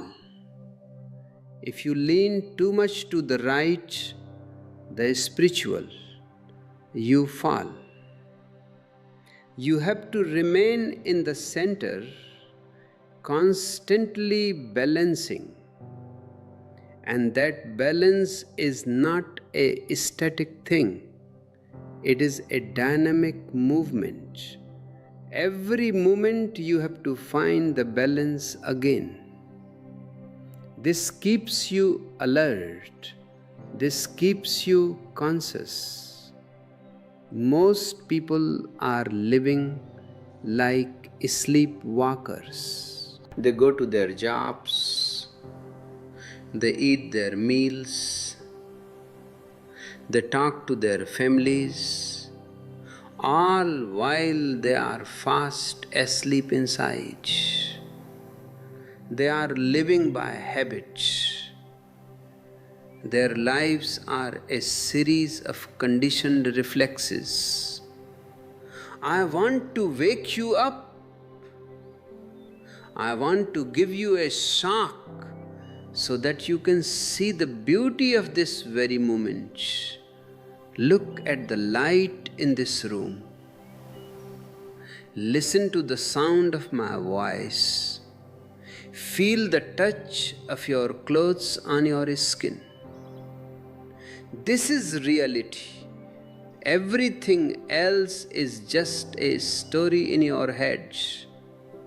When you wake up, the first thing you realize is that you have been wasting your time in unnecessary conflicts. You have been fighting with yourself, fighting with others, fighting with life. Why? Because you were told that life is a struggle. You were told that only the fittest survive. But I tell you, only the loveliest survive. Only those who know how to dance, how to sing, how to love, truly live. The rest just survive. They are like ghosts haunting their own lives. The new man will not be a survivor. He will be a celebrant. He will celebrate everything, the birth and the death, the success and the failure, the summer and the winter. He will know that everything is a part of the whole and that the whole is perfect. Even the imperfections are part of the perfection. A rose has thorns, but the thorns are not against the rose. They are there to protect it. They are part of the rose's being. When you see this, your no turns into a yes. Your complaint turns into a song. This yes to life is the greatest prayer. You don't need to go to a church or a temple to say it. You can say it with every breath. You can say it by the way you look at a flower, by the way you hold someone's hand, by the way you do your work. This is the richness of the Spirit. It is an abundance that overflows. It is a love that doesn't ask for anything in return. It is a peace that remains even in the middle of a storm. But remember, this richness is only possible if you are authentic. You cannot be a Zorba Buddha by following me or anyone else. You can only be a Zorba Buddha by being yourself. I am not a model for you to copy. I am just a mirror. Look into me and see your own potential. See the Buddha that is already sitting inside you, and see the Zorba that is waiting to dance. And then let them out. Don't be afraid of what people will say. People will always say something. If you are miserable, they will judge you. If you are happy, they will be jealous of you. So you might as well be happy. You might as well be ecstatic. The society is built on the principle of misery likes company. If you are sad, everyone will come to comfort you. They will feel good about themselves because they are helping you. But if you are dancing with joy, they will look at you with suspicion. They will think you are crazy, or that you are on drugs, or that you have lost your mind. In a way, they are right. You have lost your mind. You have found your soul. And that is the most insane thing you can do in a sane society. But I tell you, the sanity of this society is the real madness. It is a sanity that produces wars, poverty, and environmental destruction. I prefer my madness any day. I want you to be richly mad, mad with love, mad with joy, mad with the sheer ecstasy of being alive. This is the only way to be healthy in a sick world. And don't worry about the future. The future will take care of itself if you take care of the present. If you are whole today, you will be even more whole tomorrow. Life is a cumulative process. Each moment of awareness adds to your store of light. Let your life be a gift to existence. Don't just be a consumer. Be a contributor. Create something, a poem, a garden, a business, a child, a friendship. But whatever you create, let it be an expression of your joy. Let it be a super thanks to the universe for the gift of life. This is the true economics of the new man. He gives because he has so much. He doesn't give to get. He gives because he is overflowing. And the more he gives, the more he receives. It is a paradox that only the heart can understand. The old man was a getter. He wanted to get power, get money, get fame, get heaven. He was a beggar. Even when he was a king, he was a beggar because he always wanted more. The new man is a giver. Even when he has nothing, he is a king because he is satisfied. He is the master of his own soul. He is rich inside. And that inner richness makes him a master of the outer world as well. He uses things, but he loves people. The old man loved things and used people. This is the simple shift that will change the world.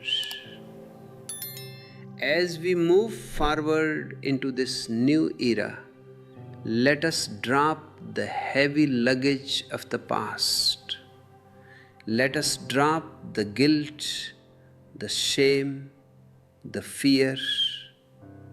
Let us walk lightly on the earth. Let us be like the birds of the air and the lilies of the field. They don't worry about tomorrow, yet they are taken care of. Existence is a caring mother. If you can trust, you will find that everything you need is provided for. Not necessarily everything you want, but everything you need. And once you know the difference between want and need, you are free. Wants are created by the ego. Needs are of the body and the soul. The ego wants to be the best, the richest, the most famous. The body only needs food, shelter, and touch. The soul only needs silence, love, and awareness. When you focus on your needs, you find that they are easily satisfied. And in that satisfaction, there is a great peace. You no longer have to compete. You no longer have to run. You can just be. This just being is the greatest luxury. It is the peak of richness. To be able to sit and do nothing and feel perfectly content, that is the mark of a Buddha. And to be able to jump up and dance with total abandonment, that is the mark of a Zorba. The new man is someone who can do both. He is a master of the silence and a master of the sound. He is the bridge between the earth and the sky. So, my beloved ones, let us begin this journey today. Not tomorrow, not in the next life, but now. Let the Zorba in you wake up and start dancing.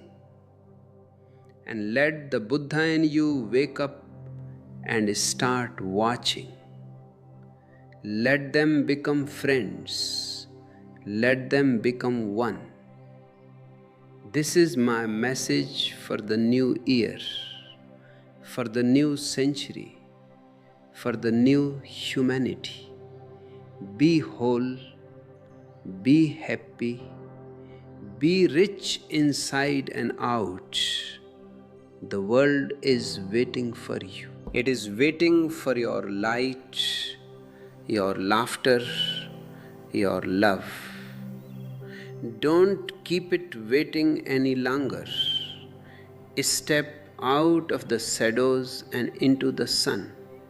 Show the world what it means to be a truly human being. Show them that it is possible to be materialist and spiritualist at the same time. Show them that it is possible to be Zorba the Buddha. As you go about your day, keep this vision in your heart. Let it guide your actions, your words, and your thoughts. Don't be discouraged by the obstacles. The obstacles are there to test your strength, to make you more conscious. Every no you encounter is an opportunity to say a deeper yes. Every darkness you face is an opportunity to bring more light. You are not alone. There are thousands of people all over the world who are waking up to this same vision. We are part of a global family, a family of the Spirit. We are the new seeds, and the spring is coming. Let us grow, let us bloom, and let us fill the world with our fragrance. Be playful. Don't take yourself too seriously. Seriousness is the shadow of the ego. Laughter is the sun of the soul. If you can laugh at yourself, you are already on the way to enlightenment. If you can laugh at the absurdity of life, you are already a Buddha. So laugh as much as you can. Dance as much as you can. Love as much as you can. This is the only way to be truly rich. In this silence that we share, feel the truth of these words.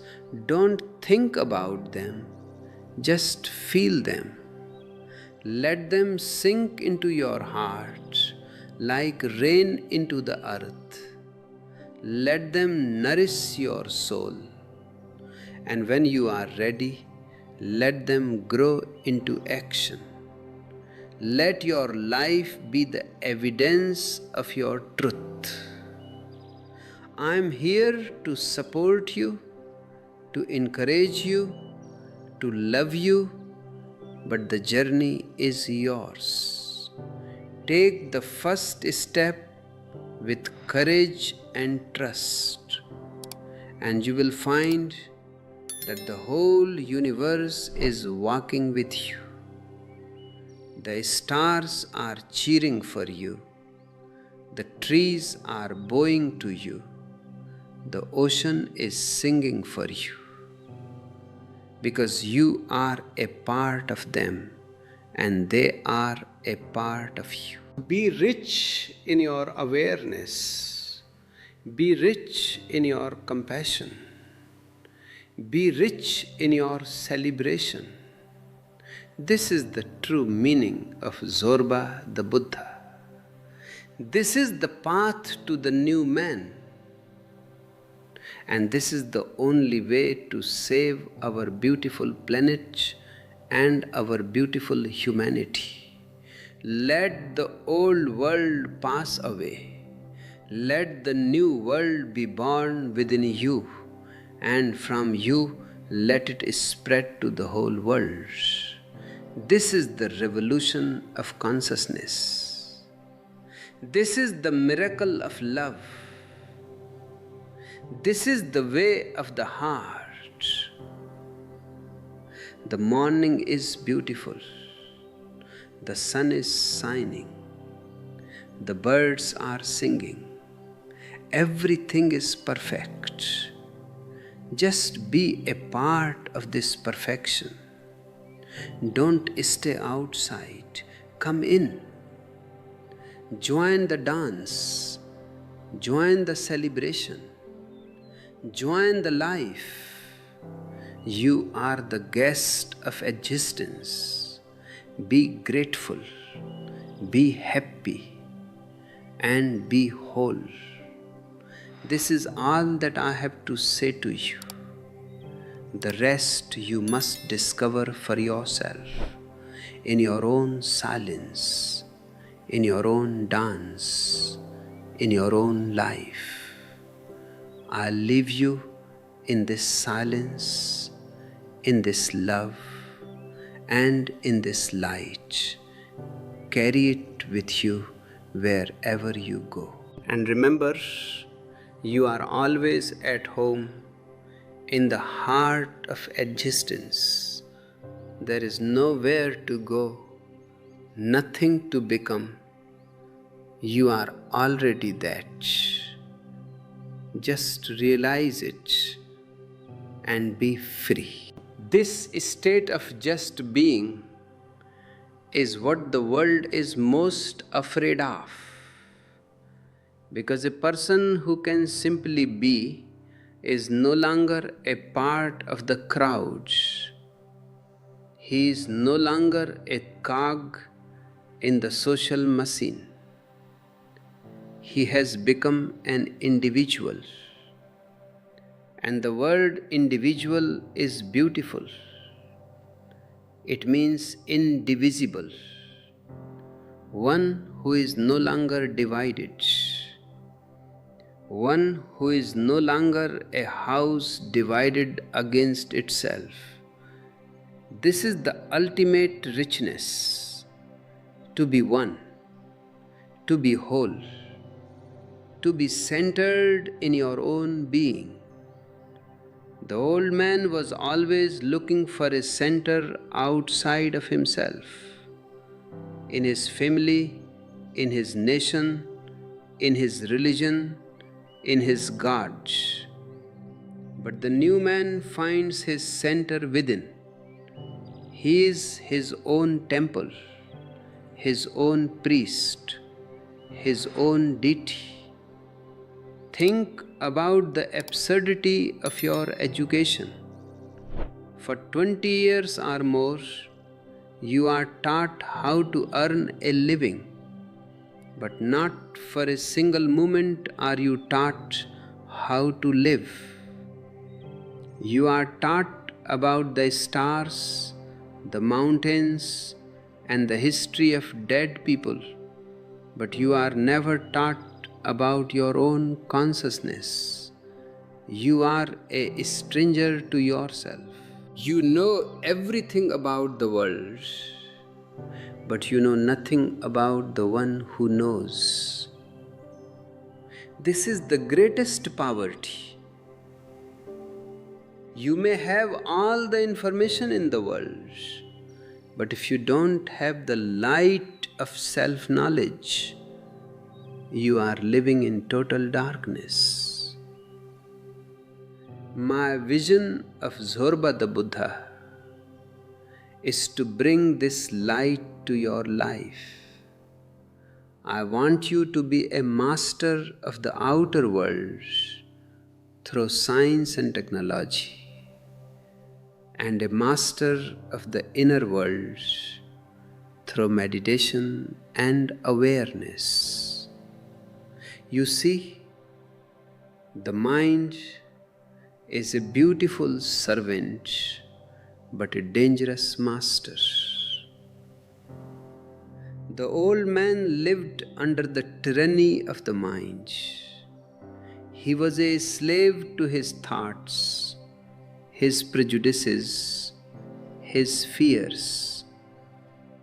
The new man uses the mind as a tool. When he needs to calculate, he uses the mind. When he needs to communicate, he uses the mind. But when he wants to be, he puts the mind aside. He knows the secret of no mind. In the silence of no mind, you are connected to the very source of existence. You are no longer an island, you are the whole ocean. This is the shift from the ego to the soul. The ego is a small, cramped, fearful thing. The soul is infinite, eternal, and blissful. The priests have always told you that you must sacrifice your happiness today for some heaven tomorrow. This is the greatest fraud ever perpetrated on humanity. There is no tomorrow. Life is always now. If you are not happy now, you will never be happy. Even in heaven, you will be waiting for the day after. I tell you, heaven is not a place, it is a quality of consciousness. If you are whole, if you are celebrating, you are in heaven right now. If you are divided, if you are in conflict, you are in hell. You don't have to go anywhere. You only have to change your interiority. The new man will be a man of total response. The old man lived by reaction. If someone insulted him, he reacted with anger. If someone praised him, he reacted with ego. He was like a puppet, and the strings were in the hands of others. Anyone could make him happy or sad. The new man is a master of his own responses. He does not react, he responds. If someone insults a Buddha, the Buddha looks at the person with compassion. He doesn't take the insult in. He remains untouched, like a lotus leaf in the water. The water is all around it, but the leaf remains dry. This at-homeness in yourself, this coolness in the face of the world's fire, is the true mark of a rich man. Let us talk about the nothingness that so many people are afraid of. The word nothing is actually no thing. It means you are not a thing. You are not an object.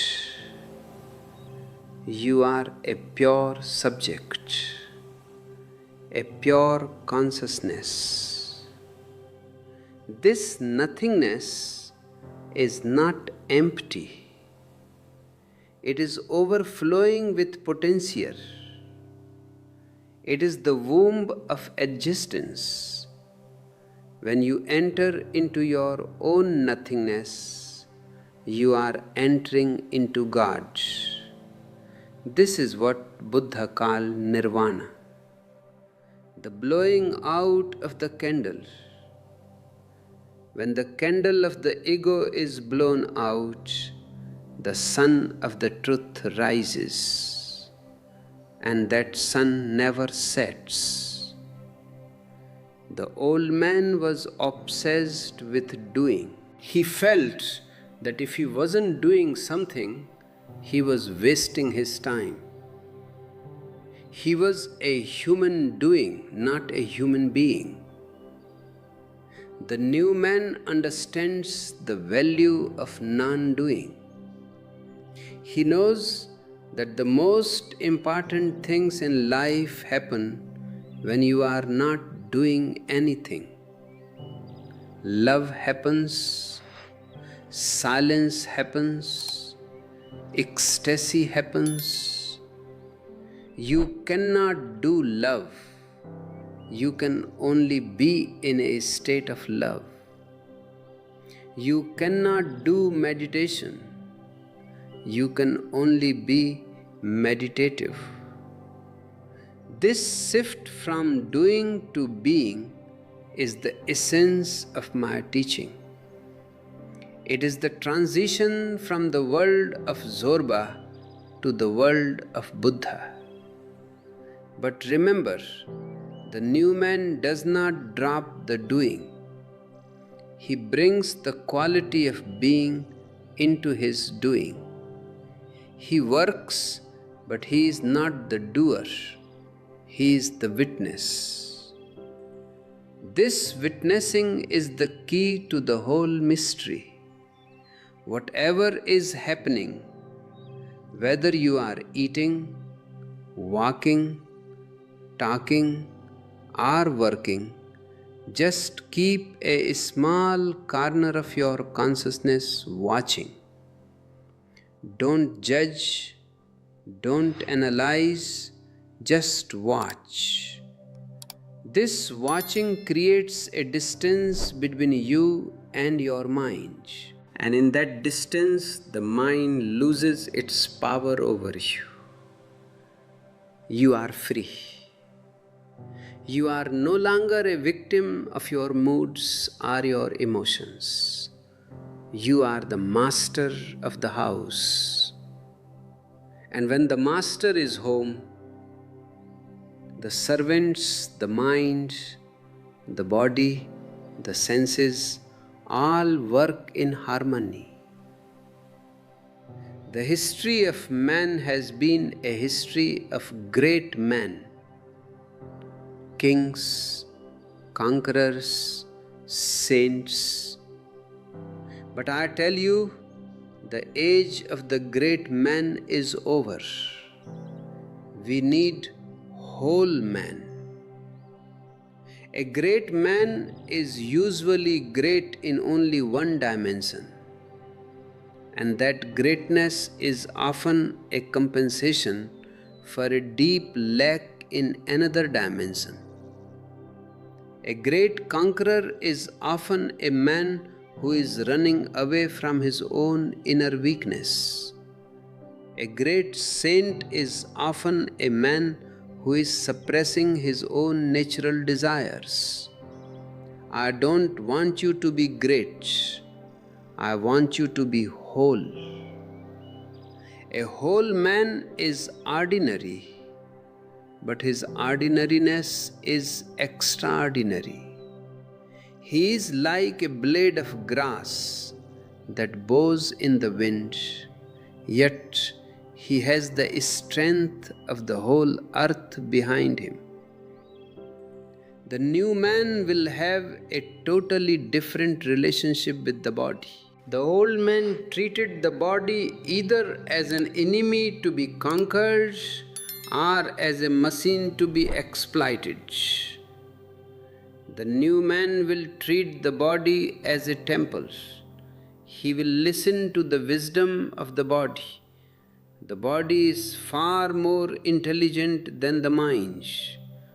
The body has lived for millions of years.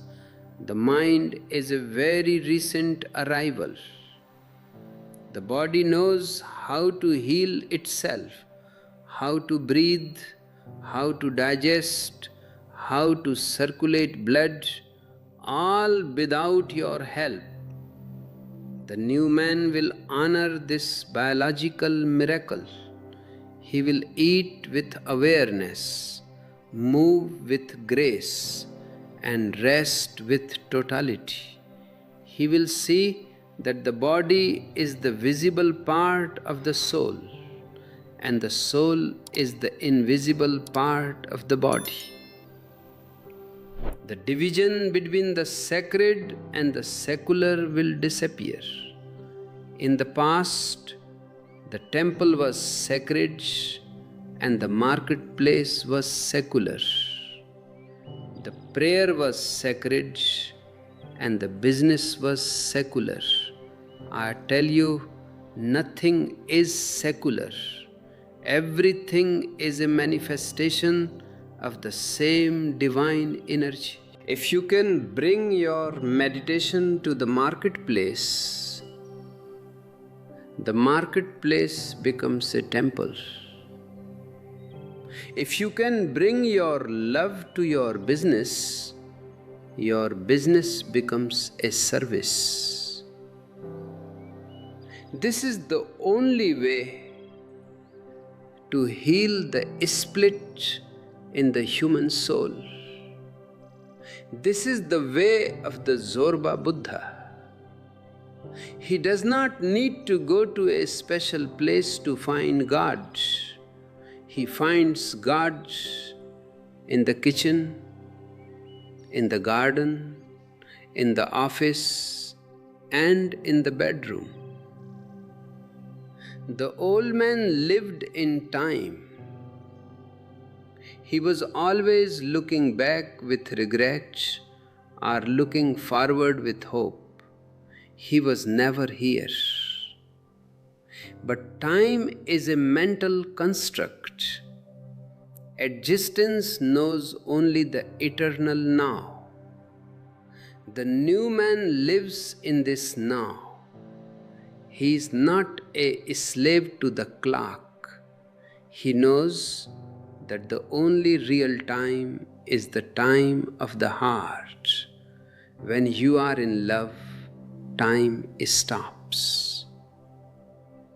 When you are in meditation, time disappears. This timelessness is the true richness. To be able to live in the moment without the shadow of the past or the anxiety of the future is to live in eternity. I want you to be polyphonic.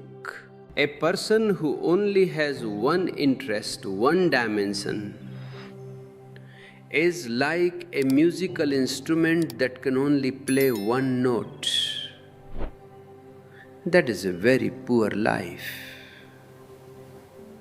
I want you to have many notes, many colors, many interests.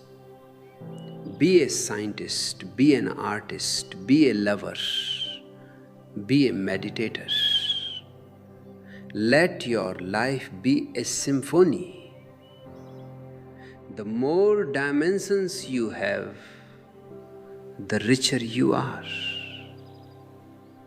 This is what I mean by being rich inside and out. The outer world offers infinite possibilities for exploration, and the inner world offers infinite depths for discovery. Why choose? Have it all. The old man was always worried about character. He tried to build a character like a fortress.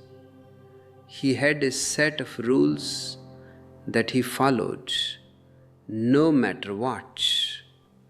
But a person with a fixed character is a dead person. He is a robot. The new man will not have a character. He will have consciousness.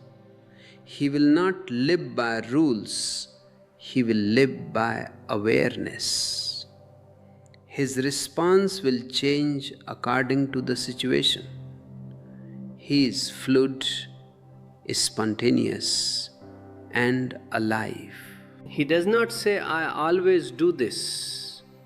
He says, in this moment, this feels right. This spontaneity is the fragrance of freedom. The religions of the past were based on faith. But faith is just a way of pretending to know what you don't know. It is a form of spiritual blindness.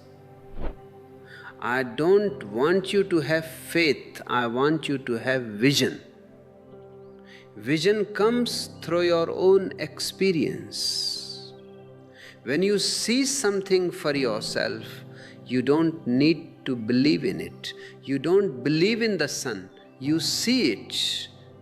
I want you to see the truth of your own being, and that vision will transform you.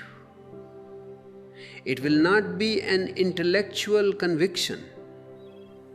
It will be a cellular revolution. The new man will be a celebrant of life. The old man was a protester. He was always protesting against nature, against desire, against life itself. He was a no-sayer. The new man is a yes-sayer. He says yes to the body, yes to the world, yes to the soul. This yes is the ultimate mantra. It is the key that opens all doors. When you say yes to existence, existence says yes to you. You are no longer a stranger in a foreign land. You are a child in your mother's lap.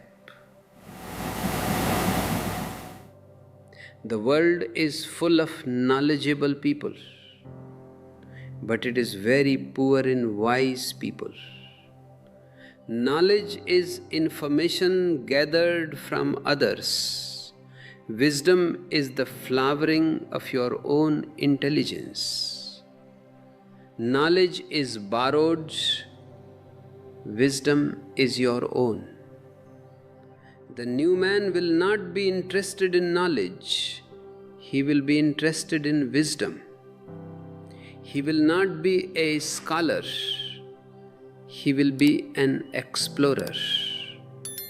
He will not be a follower, he will be a light unto himself. This is the only way to be truly free. If you follow someone else, even if that person is a Buddha, you are just a shadow, and a shadow has no life of its own. I am not here to give you a new creed. I am here to take away all your creeds so that you can see the truth as it is, without the filter of words and concepts. The truth is not in books, it is in the silent space between your thoughts. The truth is not in the future, it is in the beat of your heart right now. The truth is not out there, it is in here.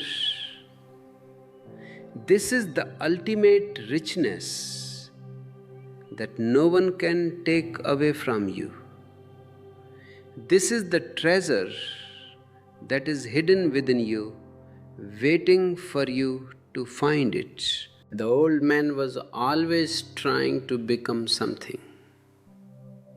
He wanted to become rich, become famous, become enlightened. But becoming is the disease of the ego. The soul is interested only in being. You are already everything you ever wanted to be. You are already a Buddha. You just haven't realized it yet. You are like a man who is dreaming he is a beggar and wakes up to find he is a king. You don't have to become a king. You only have to wake up. This waking up is what I call enlightenment. It is the realization that there is nothing to achieve, nowhere to go, and no one to be but yourself. The new man will be a laughing Buddha.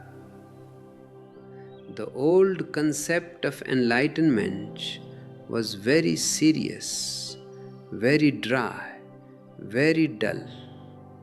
But I tell you, if your enlightenment doesn't have a sense of humor, it's not the real thing. Laughter is the most spiritual thing in the world. It is the sound of the soul's joy. A man who can laugh at himself is a man who has transcended the ego. He has seen the absurdity of the whole human drama and has chosen to enjoy it rather than suffer it. This playfulness is the hallmark of the Zorba Buddha.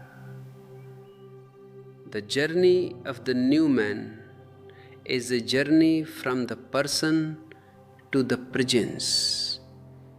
The person is the mask you wear. The presence is the light that shines through the mask. Most people are only aware of their masks. They think they are their names, their professions, their roles. I want you to discover the presence. The presence is silent, it is watchful, it is eternal. It is the same presence that is in the trees, in the stars, and in every human being. When you find this presence, you find the unity of all life. You realize that you are not an island, but a part of the vast continent of existence. This realization brings a tremendous compassion. You can no longer hurt another because you see that the other is just another you. You can no longer be greedy because you see that there is plenty for everyone. You can no longer be afraid because you see that you are part of something that can never die. This is the foundation of a new world, a world based on love, not law, on consciousness, not command, on freedom, not force. The old man was a victim of his destiny. He believed in Kismat, in fate, in the stars. The new man is the creator of his own destiny. He knows that he is responsible for his own life. If he is miserable, he knows he has created it. If he is blissful, he knows he has created it. This responsibility is the beginning of freedom. As long as you blame others for your misery, you are a slave. The moment you take responsibility, you become the master. You can change your life because you are the one who is writing the script. The new man will be a harmonizer. He will harmonize the male and the female within himself. We are all both male and female. The left brain is male, the right brain is female. The head is male, the heart is female. The old man was either too male, aggressive, logical, violent, or too female, passive, emotional, weak. The new man will be a synthesis. He will have the strength of the male and the sensitivity of the female. He will be as hard as a diamond and as soft as a rose petal. This inner marriage is the source of true creativity. The world is currently in a state of deconstruction. The old values, the old religions, the old political systems are all falling apart. This is a very scary time for those who are clinging to the past. But for the new man, it is a time of great excitement. It is a time for reconstruction. It is a time to build a new humanity from the ground up. We have the technology, we have the resources, and now, for the first time, we have the consciousness. We can create a world where every human being is rich inside and out. We can create a Zorba the Buddha world. But this world can only be created if you start with yourself. You are the laboratory. Experiment with your own life. Bring more awareness to your actions, more love to your relationships, more silence to your mind. Don't wait for a revolution in the street. Be the revolution in your own heart. When you change, the world changes. This is the only way. Any revolution that comes from the outside is bound to fail. Only the revolution that comes from the inside can last. The new man will not be a conformist. He will not follow the trends, the fashions, or the opinions of the majority. He will be an individualist. He will listen to his own inner voice, even if it goes against the whole world. This takes courage. It takes the heart of a warrior. But the reward is immense. The reward is your own soul. To be yourself in a world that is trying to make you like everyone else is the greatest victory. The old man was a perfectionist. He was always trying to be perfect. And because he couldn't be, he felt guilty. The new man is a totalityist. He doesn't care about being perfect. He cares about being total. If he is angry, he is totally angry. If he is sad, he is totally sad. If he is happy, he is totally happy. In this totality, there is a beauty that perfection can never have. Perfection is static, it is dead. Totality is dynamic, it is alive. I want you to be alive, not perfect. The new man will have a global consciousness. He will not be a nationalist, a racialist, or a sectarian. He will see the whole earth as a single organism. He will see that the problems of the world, The hunger, the pollution, the wars are global problems that require global solutions. He will be a citizen of the world. This is not a political idea, it is a spiritual realization. When you see the unity of existence, all boundaries disappear. The world becomes one family, Vasudhaiva Kutumbakam. I want to see a world where every child is born into a field of love and awareness. I want to see a world where creativity is more important than productivity, where play is more important than profit, and where silence is more important than noise. This is my vision for the new man.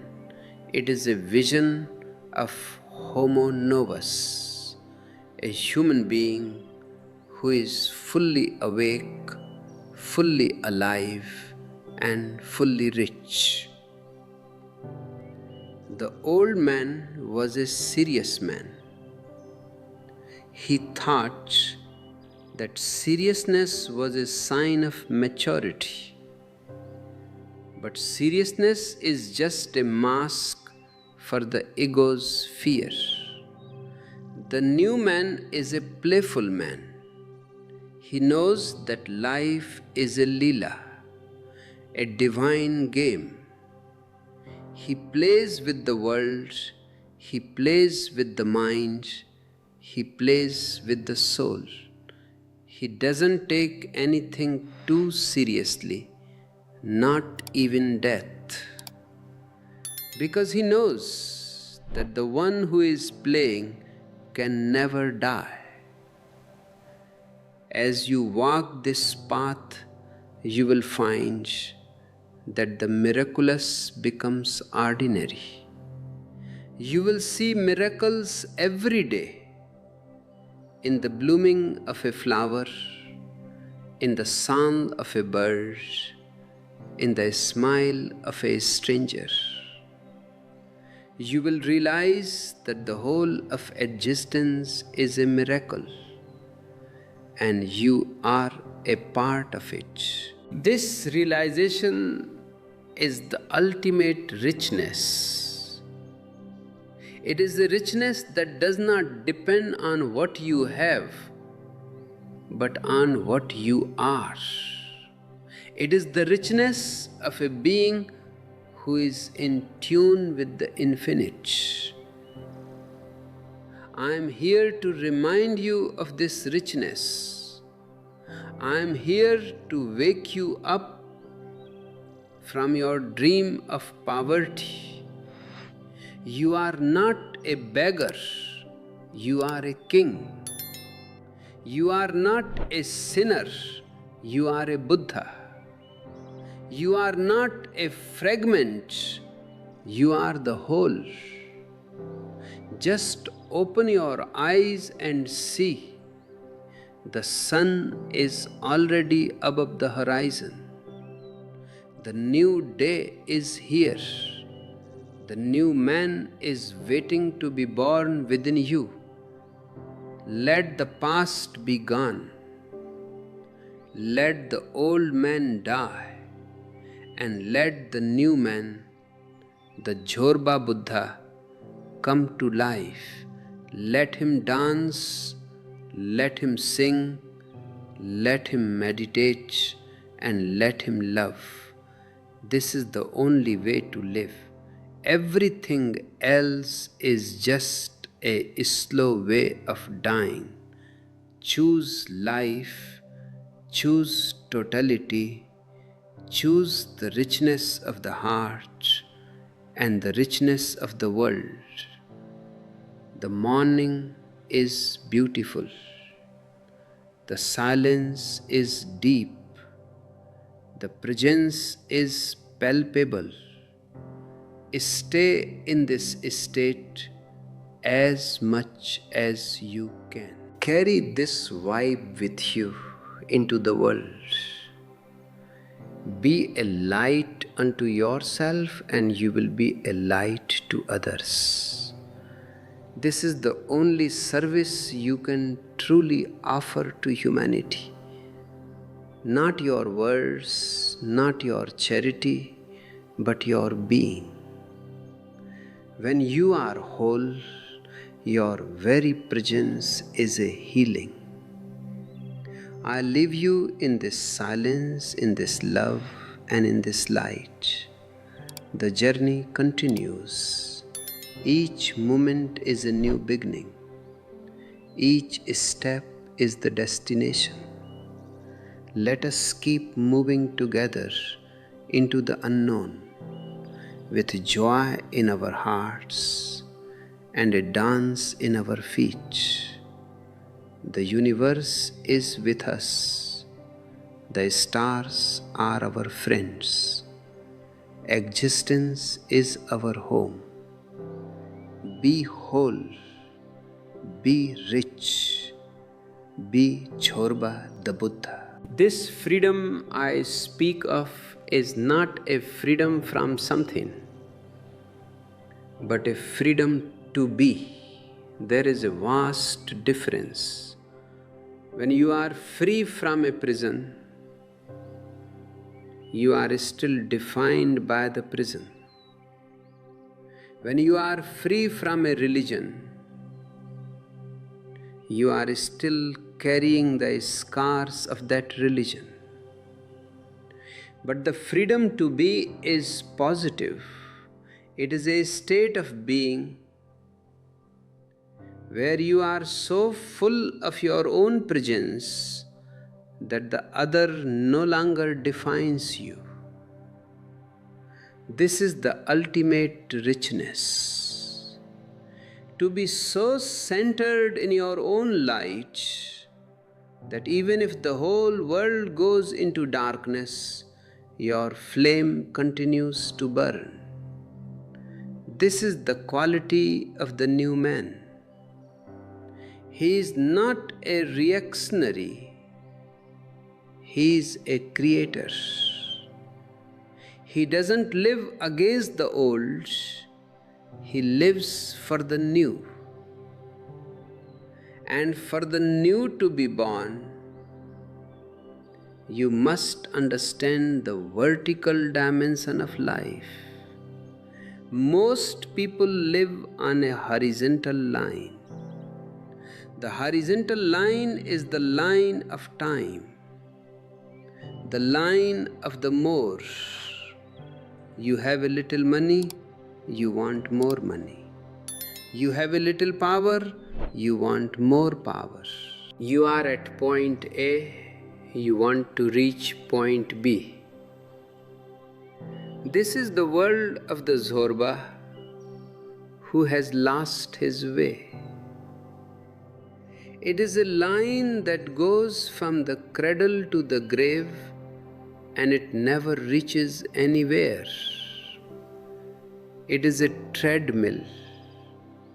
You run and run, you get exhausted, but you stay in the same place. The vertical dimension is different. It is the dimension of the now. It doesn't go from today to tomorrow. It goes from the surface to the center.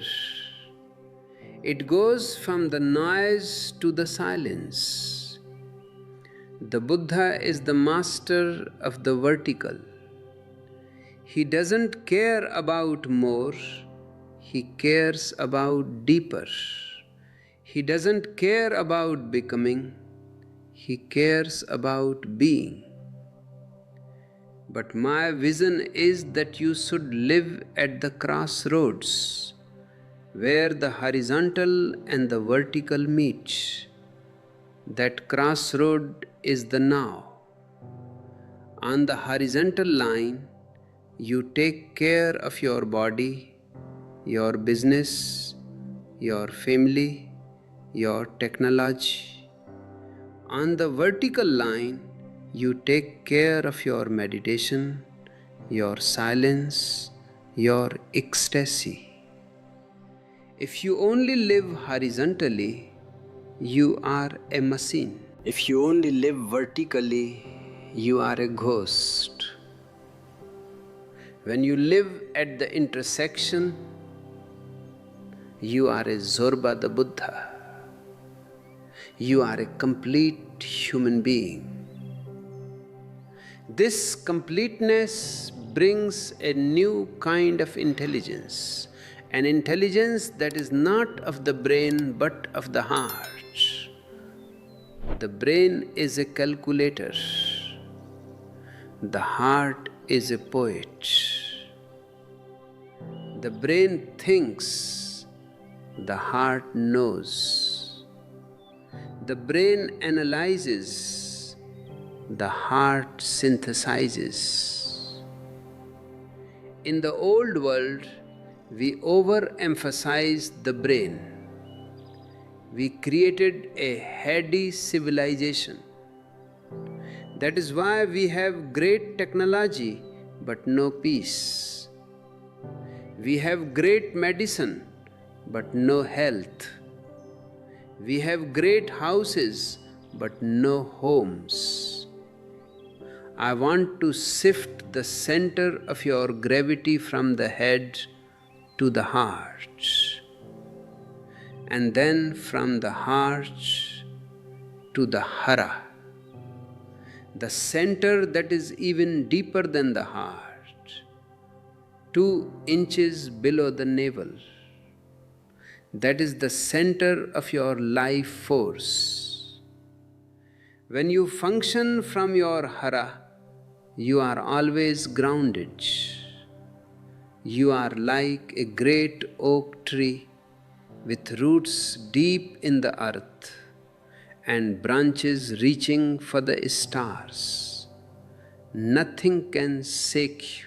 The storms of life will come, wars will happen, economic collapses will happen, people will leave you, death will approach, but you will remain unmoved.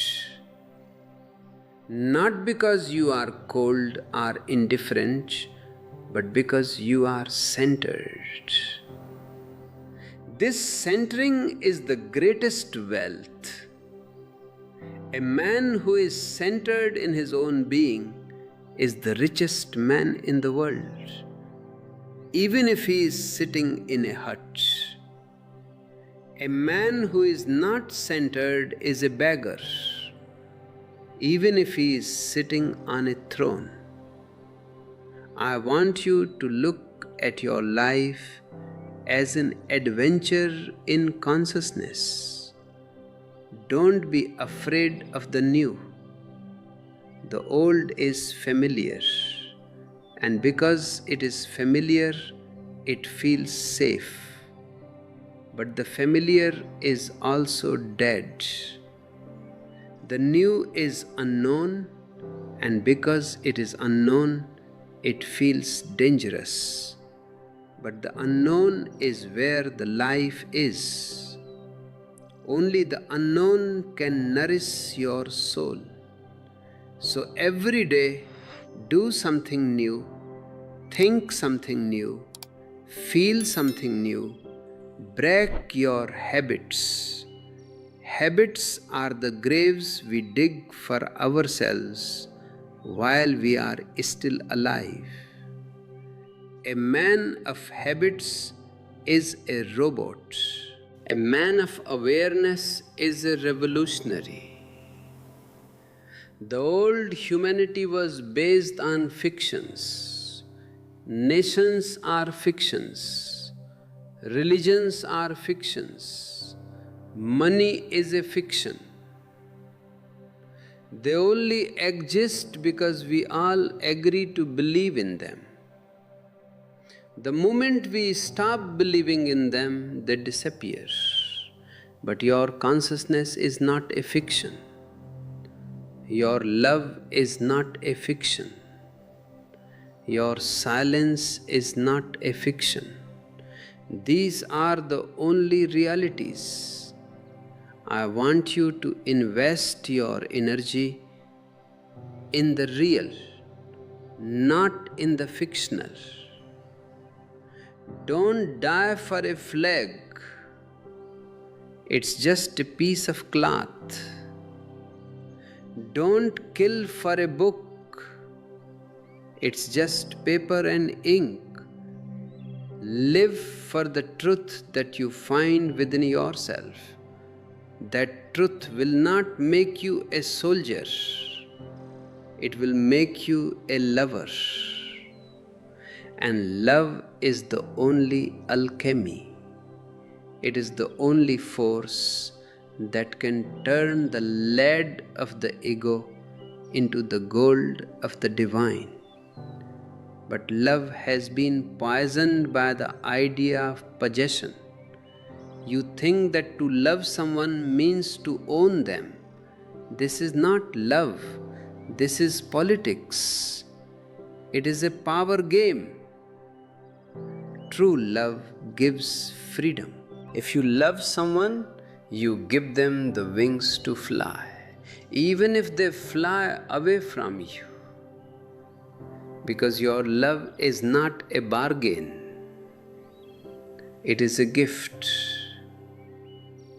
A man who knows how to love in this way is a Zorba the Buddha. He enjoys the intimacy, but he also enjoys the aloneness. He is not a clinger. He is like a breeze that comes, fills the room with fragrance, and moves on. Many people come to me and say, Osho, we want to find the meaning of life. I tell them, life has no meaning. And that is the beauty of it. If life had a fixed meaning, it would be a dead thing. It would be like a book that has already been written. But life is an empty canvas. You have to paint the meaning on it. The meaning is not something you find, it is something you create. If you are creative, life has infinite meaning. If you are dull, life is meaningless. So don't ask about the meaning of life. Ask how you can be more alive, more creative, more celebratory. The meaning will follow you like a shadow. The new man will be a total man. He will not be a specialist. He will be a whole. He will be a scientist because he loves to know the truth of the outer world. He will be a mystic because he loves to know the truth of the inner world. He will be an artist because he loves to express the beauty of existence. He will be a lover because he loves to share his being with others. This totality is the goal. I don't want you to be a fragment. A fragment is always in pain. A fragment is always looking for the other half. When you are total, you are the Alpha and the Omega, the beginning and the end. You are complete. The old world was a world of effort. You had to try to be good, try to be successful, try to be spiritual. But effort is a sign of the ego. The new man lives in effortlessness. He lives in let go. He allows existence to flow through him. He is like a hollow bamboo. He doesn't make the music, he just allows the divine to blow through him. And the music that comes out is celestial. This state of let go is the ultimate relaxation. It is the end of all tension. You are no longer fighting the river. You have become the river. I want you to understand the importance of the body's senses. You have been told that the senses are traps. They are not traps, they are doors. Your eyes are doors to the light. Your ears are doors to the music. Your skin is a door to the touch of the beloved. Don't close these doors. Open them wide. Let the whole world enter you through your senses, and let your soul go out to meet the world. A man who is senseless is soulless. The more sensitive you are, the more spiritual you are. A Buddha is the most sensitive being possible. He can hear the sound of a falling leaf. He can feel the pain of a wounded bird. This sensitivity is the richness of the heart, and this sensitivity leads to a deep ecological awareness. You realize that you are not separate from the environment. You are a part of the trees, the mountains, the oceans. If the trees die, you die. If the oceans are polluted, your blood is polluted. The new man will not be a conqueror of nature. He will be a protector of nature. He will live in harmony with the earth. He will realize that the earth is his mother and the sky is his father. This harmony is the only way to save our planet. We have reached the limit of exploitation. Now we must learn the art of cooperation. The new man will also have a new understanding of work. In the past, work was a way to earn money. In the future, work will be a way to express yourself. Money will be a byproduct, not the goal. If you love to paint, you paint. If you love to garden, you garden. If you love to build machines, you build machines. And because you love what you do it with total attention. That attention is meditation. When work becomes meditation, it becomes a prayer. It becomes an offering to the divine. This is the way to be rich in your outer life and your inner life simultaneously. I am often accused of being a materialistic guru. I accept it. I am a materialist spiritualist. I don't see any conflict. The matter is the mother. The word matter comes from the same root as mother.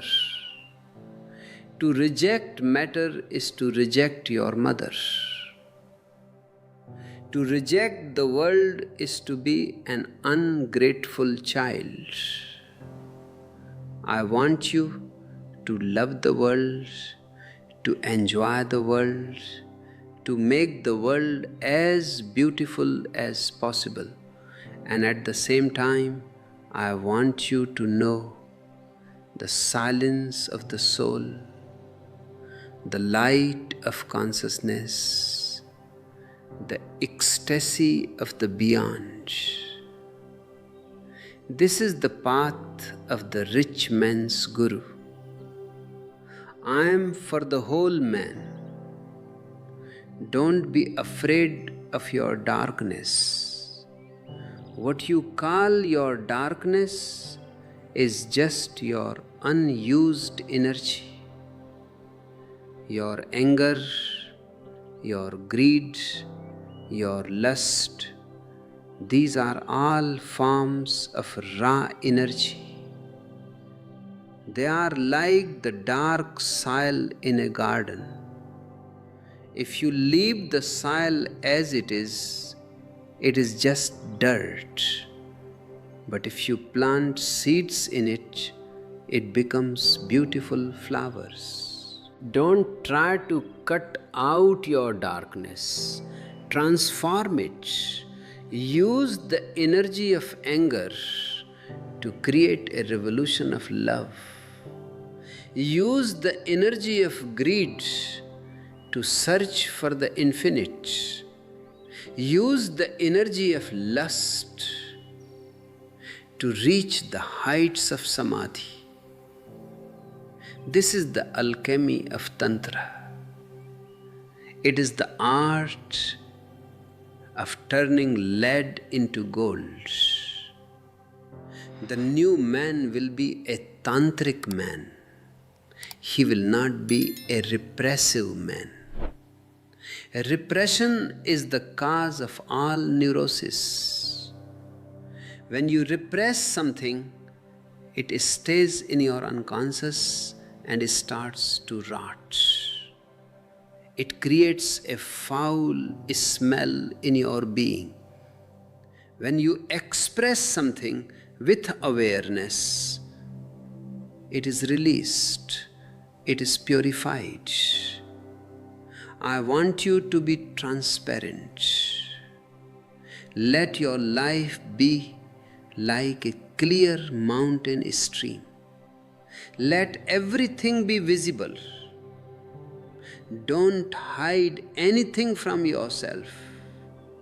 Honesty is the first step toward holiness.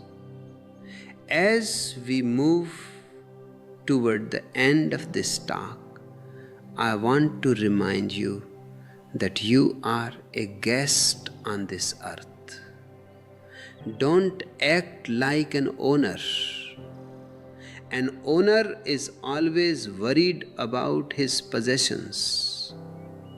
A guest just enjoys the stay.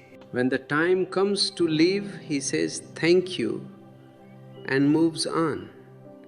This guest consciousness will make your life a celebration. You will not be attached to anything, yet you will enjoy everything. You will be in the world, but not of it. You will be a Zorba the Buddha. The future belongs to the new man. The old man is a fossil. He belongs in a museum. Don't try to revive him. Don't try to follow him. Look forward. The sun is rising. The birds are singing. A new day is dawning. And you are the pioneers of this new day. You are the seeds of a new humanity. Take care of these seeds. Nourish them with your love, your awareness, and your silence. And one day you will see a great flowering. You will see a world where everyone is a Buddha, where every act is a dance, where every word is a song. This is my dream. This is my vision. and I invite you to make it your reality. It is not a difficult path. It is the most natural path. It is the path of returning to yourself. It is the path of being who you are. So drop the masks, drop the pretenses, just be. And in that just being, you will find all the riches of the universe. You will find that you are the beloved of existence. You will find that you are the master of your own destiny. The silence here is so thick, you can almost taste it. This is the true satsang, the company of the truth. In this silence, we are one. There is no I and there are no you. There is only this, and this is enough. This is the ultimate richness. This is Zorba the Buddha. Go now and take this silence with you. Let it be your constant companion. Let it transform your life. Let it make you a new man. And whenever you feel the need to reconnect, just close your eyes and come back to this center. I am always here in your own heart, waiting for you. Because in the end, we are all one. We are all part of the same cosmic dance. Be blissful, be celebratory, be whole. And what does it mean to be whole? It means you are no longer fighting against your own shadow. You have accepted the dark and the light as two sides of the same existence. The old man was always trying to be pure, but his purity was forced, and anything forced is ugly. The new man, the Zorba the Buddha, is not pure in the old sense. He is innocent. Innocence is a state of not knowing. It is a state of being like a child, full of wonder, full of curiosity, and totally open to life. The child is a natural Zorba, and the Buddha is the child who has come home after a long journey. The journey from Zorba to Buddha is the only journey worth taking. But remember, the journey is not away from the world, it is through the world. You have to pass through the fires of passion to reach the cool waters of compassion. You have to experience the noise of the market to appreciate the silence of the forest. If you escape, you are a coward. If you indulge without awareness, you are a fool. But if you participate with consciousness, you are a master. I want you to be masters of your own lives. The society you live in is a society of victims. Everyone is blaming someone else. The children blame the parents blame the society blames the past, This is a merry-go-round of misery. The new man breaks this cycle by taking total responsibility for his own state of being. If you are angry, it is your anger.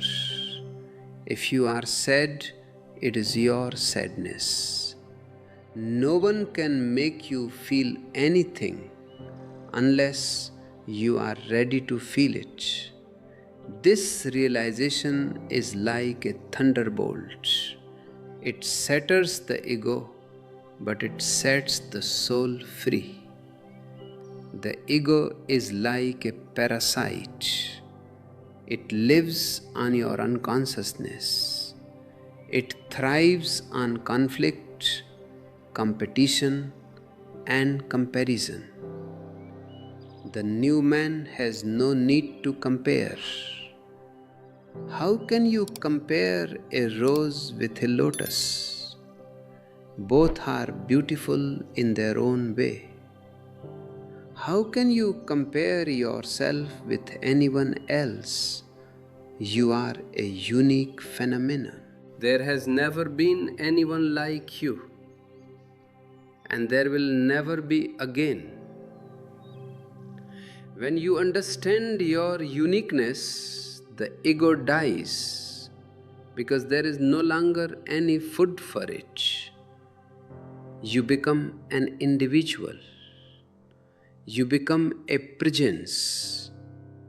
This presence is the only real wealth. You can have all the gold in the world, but if you don't have this presence, you are a beggar. You will always be looking for something else, something more. But when you have this presence, you are a king. You are at peace with yourself and with the universe. You are at home. And when you are at home, the whole world becomes your family. The boundaries of nation, religion, and race disappear. You are a global man, a cosmic man. I want to see a world where there are no more borders, no more armies, no more politicians. A world where everyone is a creator, a dancer, a lover. This is not a utopia, it is a possibility. But it starts with you. It starts with your decision to be whole. It starts with your courage to drop the old and embrace the new. Don't wait for the world to change. If you change, the world changes for you. Your change is the seed of a global revolution. The old man was a man of knowledge, but the new man will be a man of knowing. Knowledge is dead, knowing is alive. Knowledge is of the past, knowing is of the present. Knowledge is borrowed, knowing is your own. I want you to drop all your borrowed knowledge, your scriptures, your philosophies, your ideologies, and start looking at life with fresh eyes. See the trees as if for the first time. Listen to the rain as if you have never heard it before. This freshness of vision is the beginning of wisdom. Wisdom is not something you can learn from a book. It is the fragrance of your own experience. It comes when you are silent, when you are watchful, when you are total. A wise man is not someone who has all the answers. He is someone who has lost all the questions. He is in a state of wonder. He is in a state of aha. This wonder is the heart of true religion. Not the religion of the priests and the temples, but the religion of the soul. The new man will be a religious man without belonging to any religion. His religion will be his life. His prayer will be his work. His temple will be the whole of existence. He will not worship a god in the sky. He will see the divine in everything, in the grass, in the stones, in the people. This is the only true spirituality. Everything else is just a game of the mind. Look at the history of the world. All the religions have been trying to make you good, and they have failed miserably. They have only succeeded in making you guilty, and a guilty man can never be happy. I don't want to make you good. I want to make you whole. When you are whole, goodness follows you like a shadow. You don't have to try to be good. Your very being is a blessing to the world. A whole man is naturally compassionate, naturally loving, naturally creative. This wholeness is the secret of the Zorba the Buddha. He is not a man of either or. He is a man of and. He is a materialist and a spiritualist. He is a scientist and a mystic. He is a lover and a meditator. He doesn't see any contradiction between the two. He sees them as the two wings of a bird. To fly, you need both wings. If you only have one, you will go in circles. This is what humanity has been doing for centuries, going in circles. It is time to fly. I want you to be dangerous. By dangerous, I mean someone who is no longer under the control of the society. Someone who thinks for himself, feels for himself, and acts for himself. A dangerous man is a free man. And the society is afraid of free men. It wants you to be a sheep, to follow the crowd, to stay in the fold. But I tell you, the fold is for the dead. Life is in the open, in the unknown, in the risky. Live dangerously. Live with such intensity that every moment becomes a fire. Burn your past, burn your ego, burn your fears. And what remains will be the truth. The truth is not a destination. It is the journey itself. It is the way you walk, the way you breathe, the way you love. The truth is now. The old man was always preparing for the future. He was saving money for the old age. He was praying for the heaven after death. he was never here. And because he was never here, he never lived. He was always in the waiting room of life. I want you to step out of the waiting room and into the life itself. Don't wait for anything. This is it. This moment is the only reality. Celebrate it, enjoy it, live it to the fullest. The new man will have a new concept of pleasure. The old religions told you that pleasure is a sin. They told you that you must suffer to reach God. This is pure masochism.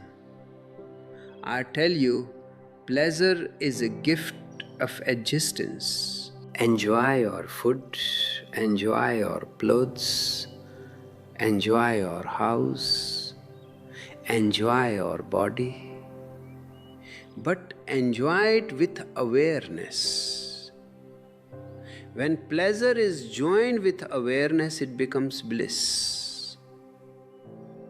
When it is done unconsciously, it becomes a trap. So don't drop the pleasure, add awareness to it. This is the secret of the Zorba the Buddha. He is a man of the senses, but he is not a slave to the senses. He enjoys everything, but he is not possessed by anything. He is like a traveler who stays in an inn, enjoys the comfort, but is ready to leave the next morning without any regret. This detachment is the key to true enjoyment. When you are not attached, you are free to enjoy. When you are clinging, you are in fear. And fear is the enemy of pleasure. I want you to be playful. The old world was very serious. It took everything seriously: God, morality, politics, death. But seriousness is a disease. It makes you heavy. It makes you dull. It makes you old. The new man will be like a child, always playing, always laughing, always curious. Even his meditation will be a play. Even his work will be a play. This playfulness is the hallmark of a healthy soul. Why take life so seriously? It is just a dream, a leela, a drama on the stage of the universe. You are here for a few years and then you are gone. The stars were here before you and they will be here after you. The earth was here before you and it will be here after you. You are just a guest. So act like a good guest. Enjoy the party. Dance with the other guests. And when it is time to go, say thank you and leave gracefully. The new man will have a new relationship with death. The old man was terrified of death because he never lived. Death is only scary if your life is incomplete. But if you have lived totally, Death is a beautiful climax. It is the ultimate relaxation. It is the return to the source. A man who has lived like a Zorba and a Buddha dies with a smile on his face. He knows that he is not the body, not the mind. He knows that he is the eternal consciousness. For him, death is not the end, but a new beginning. I want to teach you how to celebrate death.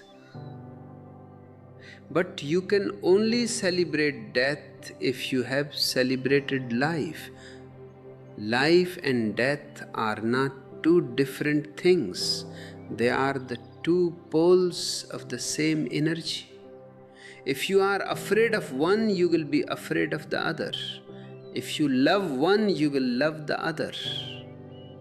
So live so intensely that when death comes, you can welcome it as a friend. You can say, "Come, I have lived my life. I have seen all the colors. I have heard all the music. Now I am ready for the silence."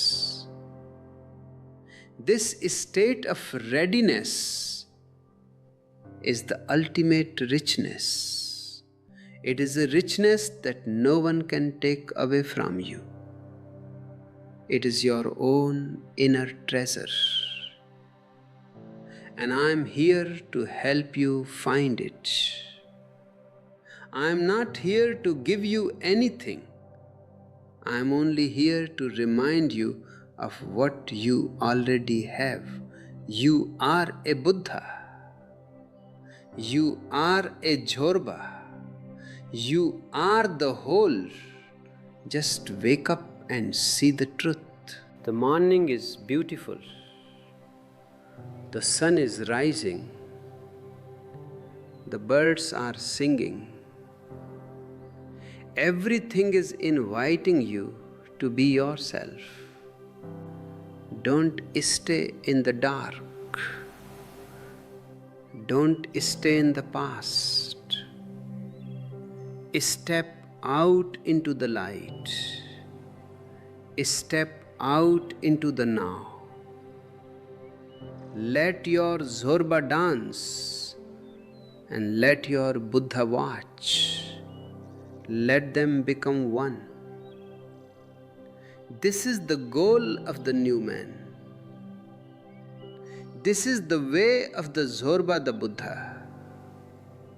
As you go back to your lives, keep this vision in your hearts.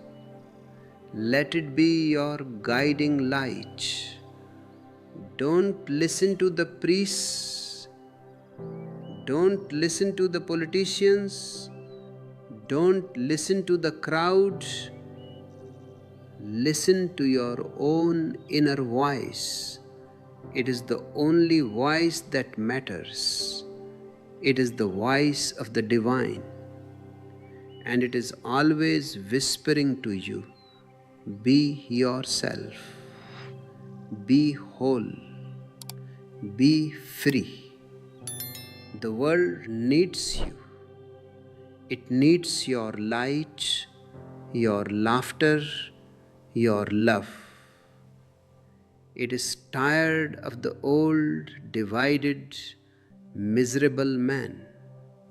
It is waiting for the new man, the man of wholeness, the man of celebration.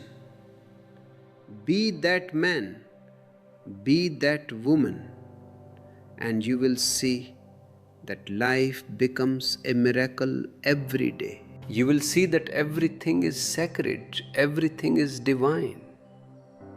I am with you. My love is with you. My silence is with you. We are all together in this great adventure. Let us move forward with courage, with trust, and with joy. The best is yet to come. The spring is coming, and the flowers are ready to bloom. Just allow them. Just be.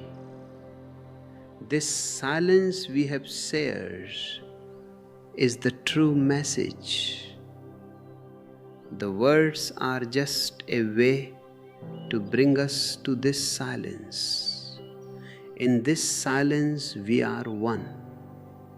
In this silence there is no Osho and there are no disciples. There is only a field of energy, a field of light. This is the ultimate reality. This is the truth. Stay in this silence as long as you can. And when you move from this silence. When you speak from this silence. Let your whole life be a manifestation of this silence. This is the way of the new man. This is the way of the Zorba the Buddha. The journey of the new man is not a search for a goal, but a flowering of the soul. It is not about reaching somewhere, but about being fully here. The old man was a seeker, always looking for something outside: money, power, God, or peace. The new man is a finder. He realizes that everything he was seeking is already within him. He is not a beggar. He is a king who had forgotten his kingdom. This realization is the ultimate wealth. It is the richness that never fades, the treasure that can never be stolen. Think about the way you have lived your life until now. Most of it has been a reaction to others. You were taught to be responsible to your parents, your teachers, your society. But the new man's first responsibility is to himself, to his own truth, his own consciousness. This is not selfishness. It is the only way to be truly unselfish. A person who is not happy with himself can never make anyone else happy. A person who is not whole can only give his fragments to others. But a person who is centered in his own bliss becomes a source of light for everyone around him. I want you to be so full of your own presence that your very existence becomes a blessing.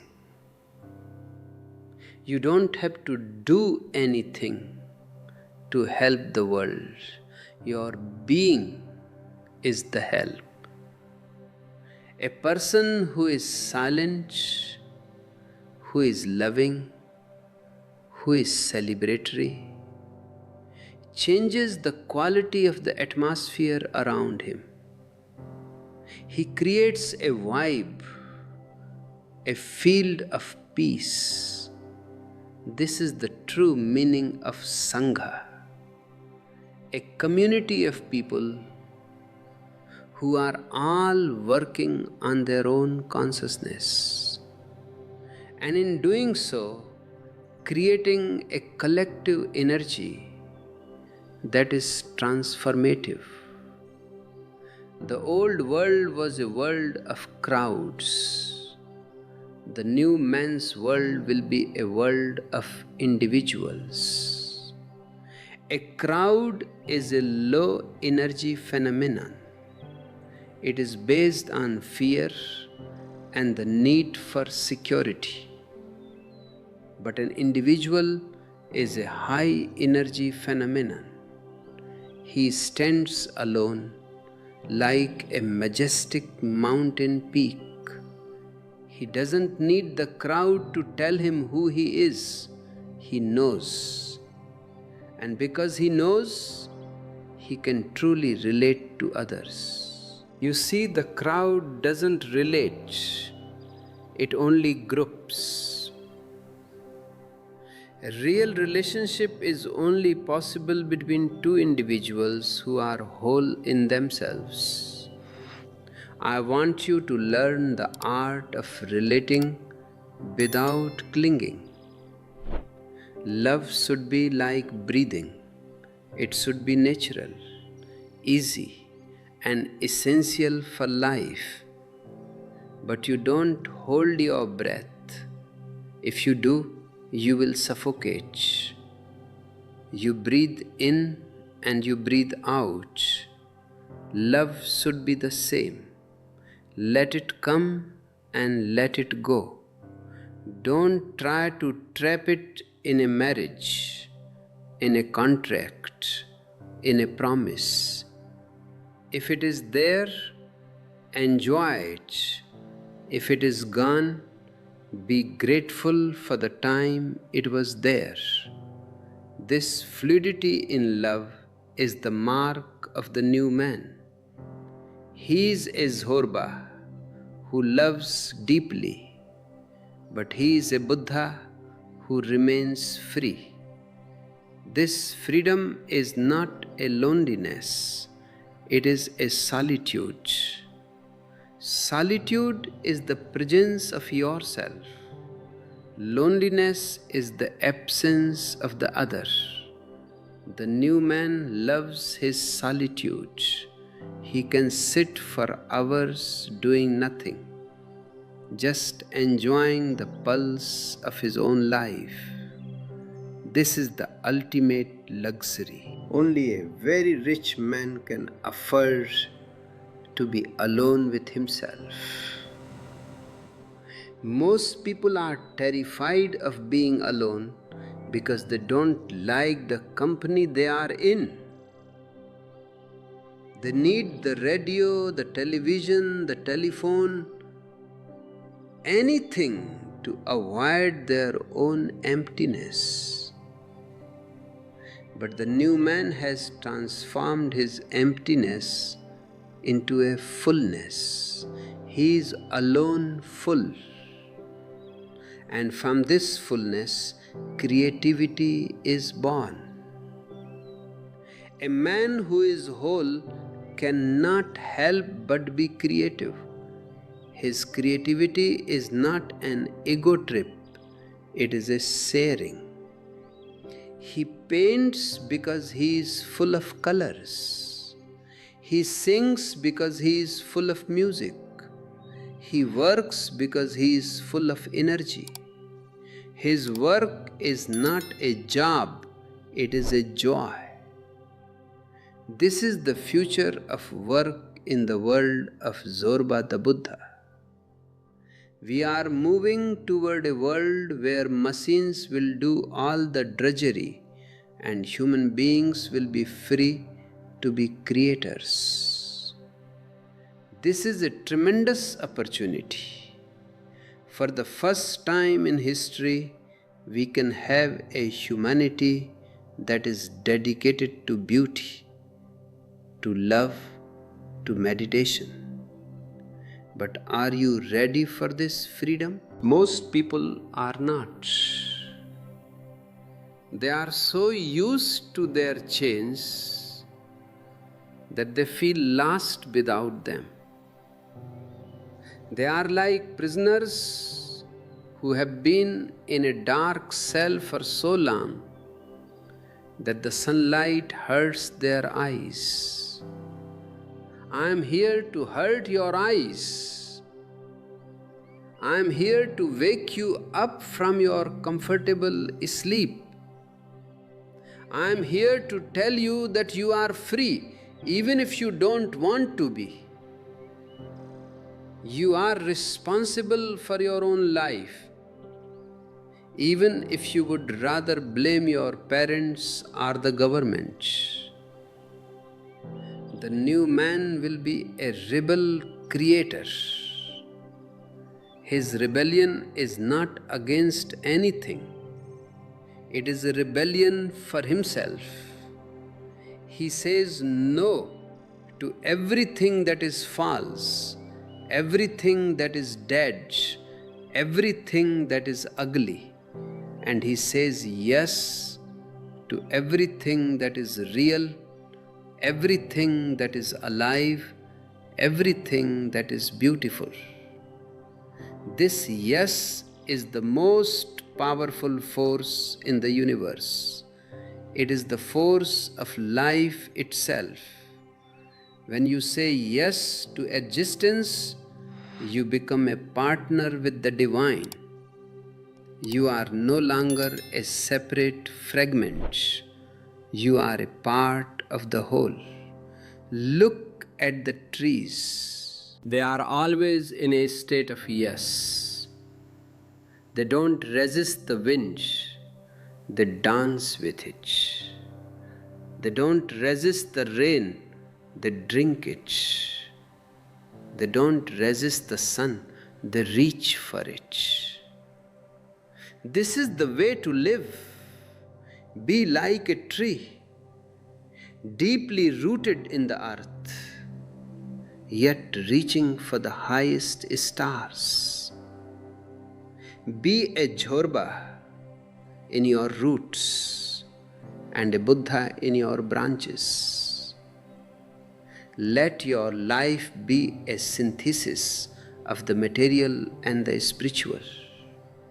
This synthesis is the only hope for humanity.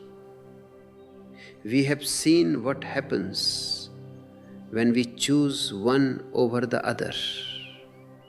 The West chose the material and lost its soul. The East chose the spiritual and lost its body. Now both are suffering. The West is rich in things but poor in being. The East is rich in being but poor in things. The new man will bridge this gap. He will bring the science of the West and the silence of the East together. He will be a global man.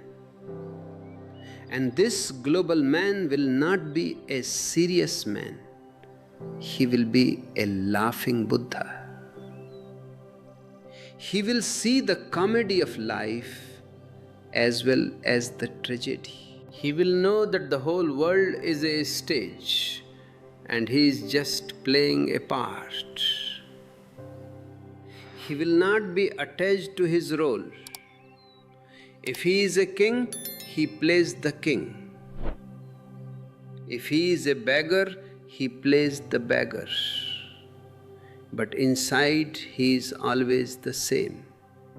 A silent witness, a pure consciousness. This detachment is the source of his humor. He can laugh at himself. And that is the greatest laughter of all.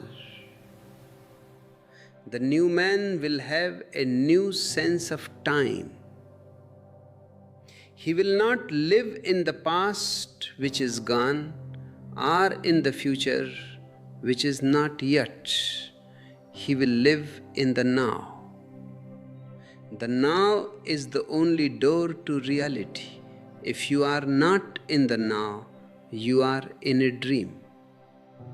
Most of your life is spent in dreams, memories of what was, fantasies of what might be. I want you to wake up. I want you to feel the reality of this moment, the way the air feels on your skin, the way your heart is beating, the presence of the people around you. This is it. This is the only heaven there is. The old man was always becoming. He was always trying to be something else. The new man is being.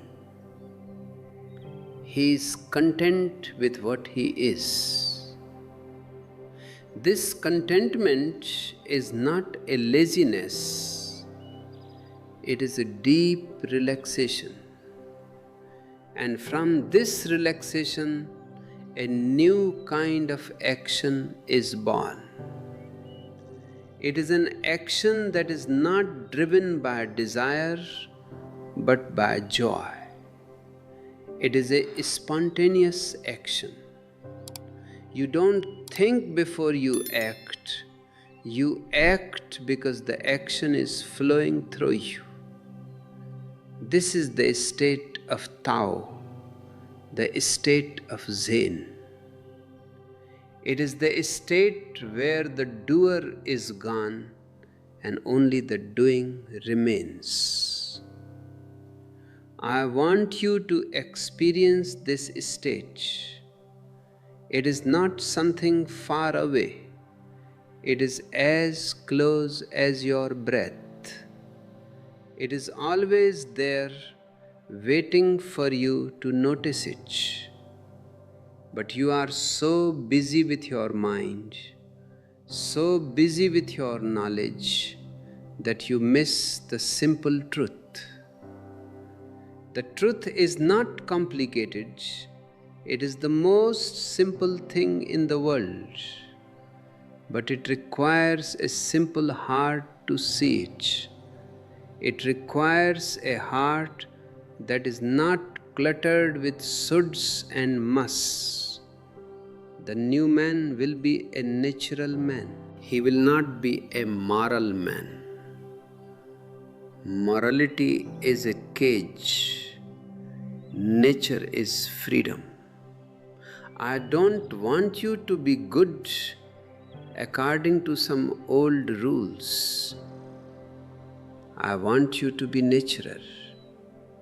If you are angry, be angry. If you are in love, be in love. If you are sad, be sad. Don't repress anything. Repression is the greatest sin. It is a violence against yourself. When you are natural, you are in tune with existence. And when you are in tune with existence, you are healthy. Health is not just the absence of disease. It is a state of overflowing energy. It is a state where you feel so alive that you want to dance for no reason at all. This is the health of the new man. He is not just physically healthy, he is spiritually vibrant. His whole being is a celebration. And this celebration is infectious. When you are in the presence of such a person, you also start to feel more alive. You also start to feel the dance within you. This is my message to you. Be a Zorba and be a Buddha. Don't choose.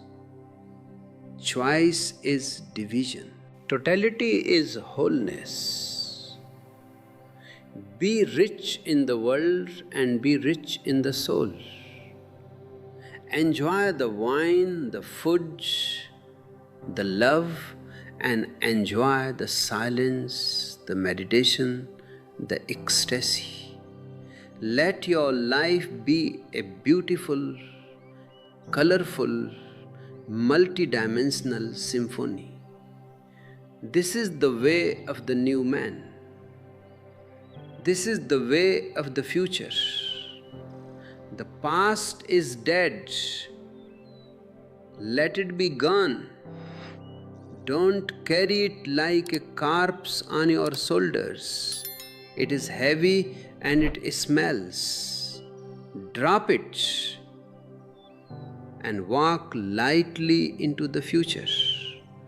The future is not a fixed thing. It is something we are creating right now. Let us create a future of freedom, of love, of celebration. Let us create a world of Zorba the Buddhas.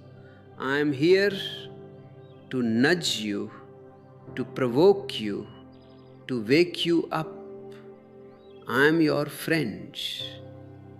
I am your fellow traveler. Let us walk together into the unknown. Let us explore the depths of our being. Let us find the treasure that is hidden within us. The sun is high in the sky. The day is calling you. Don't stay in the house. Come out. Join the dance. The silence that we are sharing right now is the most precious thing. It is the silence of the soul. It is the silence of the divine. In this silence, all questions are answered. In this silence, all problems are solved. In this silence, you are home. Stay in this home. Let it be your refuge and your strength. Go now and live your life with a new intensity. Be total in everything you do. Be a whole man, a whole woman. And you will see that existence is very compassionate. It will shower you with blessings that you cannot even imagine. You will become a rich man in the true sense of the word. Not just rich in money, but rich in life, rich in love, rich in bliss. Be whole. Be rich. Be Zorba the Buddha. The transition from the old man to the new man is the most significant event in the history of consciousness. It is like the transition from a caterpillar to a butterfly. The caterpillar cannot even imagine what it is like to fly. It knows only the crawling, the eating, the limited world of the leaf. But one day, something happens. The caterpillar dies and the butterfly is born. And suddenly the whole sky is yours. The flowers are yours. The freedom is yours. You are all caterpillars right now. You are crawling on the earth, burdened by the past, limited by your ego. But the potential to be a butterfly is within you. The potential to fly is within you. I am here to tell you Don't be afraid to die as a caterpillar. Only then can you be born as a butterfly. The death of the old is the birth of the new. And the birth of the new man is the birth of a new world. Let us celebrate this birth. Let us celebrate this possibility. Let us be the midwives of this new humanity.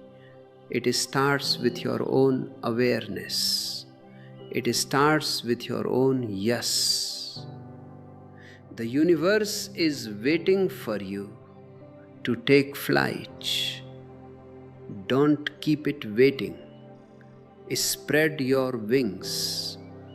The sky is infinite and it is all yours. Be blissful, be celebratory, be whole.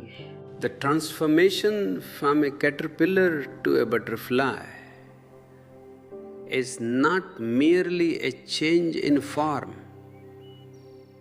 It is a radical leap into a new dimension of existence.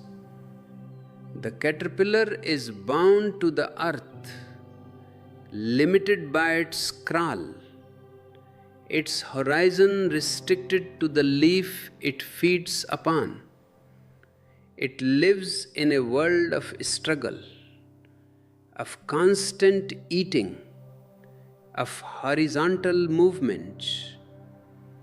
But the butterfly belongs to the air, to the winds, to the sun, and to the infinite fragrance of the flowers. This is the metamorphosis I am inviting you into. I am not here to make you a better caterpillar. A better caterpillar is still a caterpillar. It may crawl faster.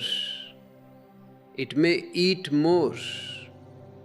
It may be more moral or virtuous in its caterpillarness, but it will never know the ecstasy of flight. I want you to go through the alchemy of the cocoon, the alchemy of silence and meditation, where the old disappears so completely that the new can take wing.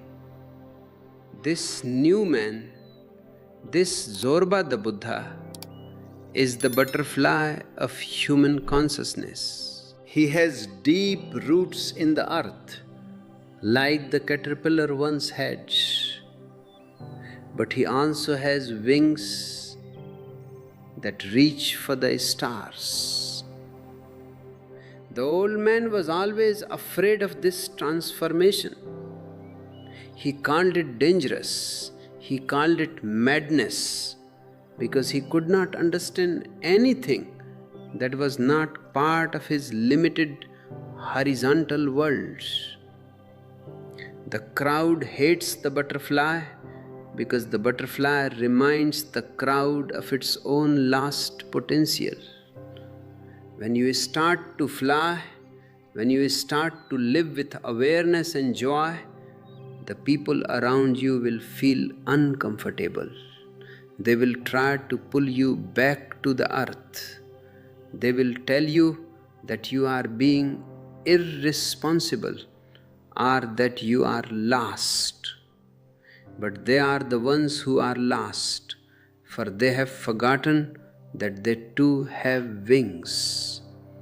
The secret to this transformation is to find your own center, what the Japanese call the hara. This is the source of your life force, located just below the navel. Most people live in their heads, and some live in their hearts. The head is the center of logic and calculation. The heart is the center of emotion and sentiment. But the hara is the center of being. When you are centered in your hara, You are like an oak tree that cannot be uprooted by any storm. You are grounded, yet you are free. From this center, you don't think about life, you live it. You don't decide what is right, you know what is right through your own awareness. This is the true richness, not the richness of information in the mind, but the richness of presence in the hara. The old man lived by the rules of others because he was afraid of his own center. He followed the priests, the politicians, and the traditions because they provided a false sense of security. But security is a cage. The new man chooses freedom over security. He knows that life is inherently insecure and he loves it that way.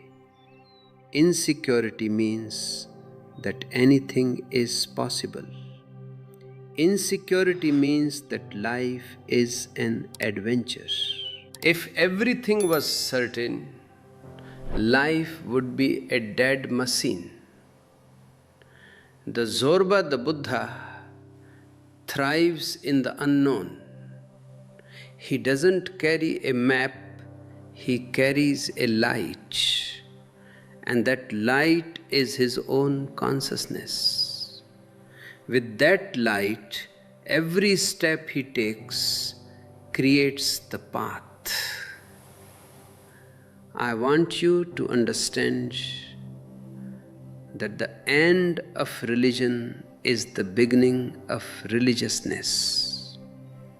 Religion is an organization, a set of dogmas, a prison for the soul. Religiousness is a quality of the heart. It is a state of being in love with existence. A religious man does not go to a temple to find God. He finds God in the laughter of a friend, in the silence of the night, in the movement of his own breath. He doesn't need a middleman, no priest, no prophet, no savior. He is in direct contact with the source. This is the ultimate rebellion, to reclaim your own divinity. You are not a sinner. You are a part of the vast, mysterious godliness that pervades everything. This religiousness brings with it a sense of lila, play. The old man was a serious man. He thought that if he wasn't serious, he wasn't being spiritual. But seriousness is a spiritual sickness. It is the ego's way of making itself feel important. Existence is not serious. Look at the trees, the birds, the clouds. Is there any seriousness in them? They are just playing. The whole universe is a cosmic dance, a play of energy for no particular purpose. When you realize that life has no goal to reach, no purpose to fulfill, you are free to play. You can be a Zorba in the markets, making money, creating wealth, enjoying luxuries, and yet you are just playing a game. You are not attached to it. Inside, the Buddha remains silent and watchful, enjoying the play but never getting lost in it. The harmony of science and meditation is the foundation of this new way of living. Science is the exploration of the outer world. Meditation is the exploration of the inner world. Both are needed. Without science, we live in poverty and disease. Without meditation, we live in meaninglessness and madness. The new man will be a scientist of both dimensions. He will use his intelligence to make the world a garden, and he will use his silence to make his soul a sanctuary. This synthesis is what I mean by being rich inside and out. Why settle for half when the whole is available? The responsibility of freedom is the greatest challenge you will face. It is easy to be a slave because someone else tells you what to do. You can blame them when things go wrong, but to be free means that you are the sole creator of your own life. If you are miserable, it is your choice. If you are blissful, it is your choice.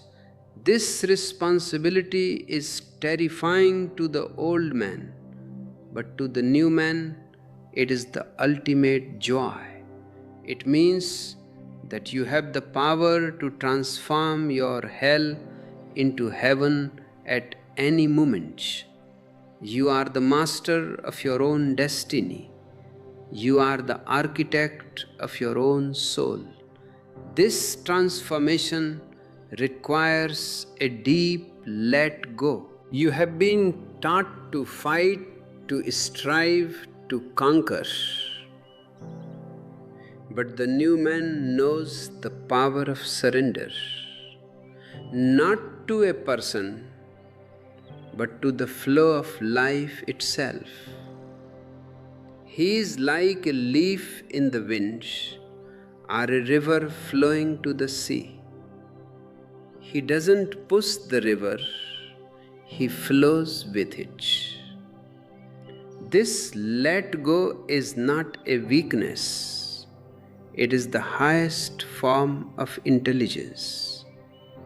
It is the realization that you are not separate from the whole. When you stop fighting the whole starts working through you. Then your life becomes a miracle. Things happen on their own, and they happen perfectly. This is the secret of Wu Wei. Action through inaction. I see a world coming where every person is an individual, not a member of a crowd. In that world, there will be no need for nations, for there will be no other. There will be no need for wars, for everyone will be too busy celebrating their own existence. There will be no need for greed, for the inner richness will be so immense that the outer possessions will be seen for what they are, mere toys. This is the vision of Zorba the Buddha.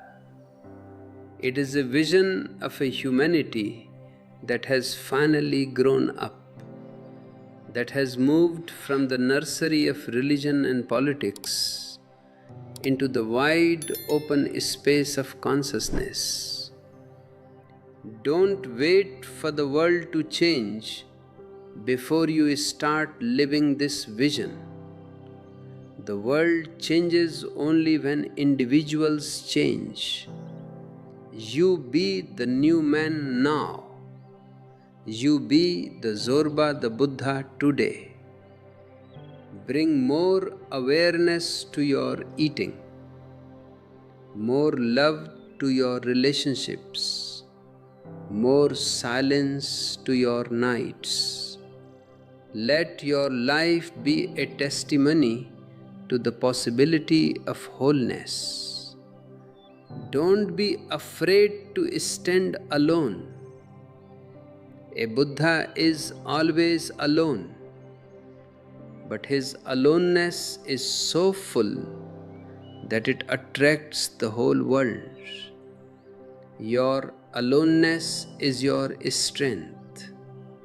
It is the fire in which your soul is purified.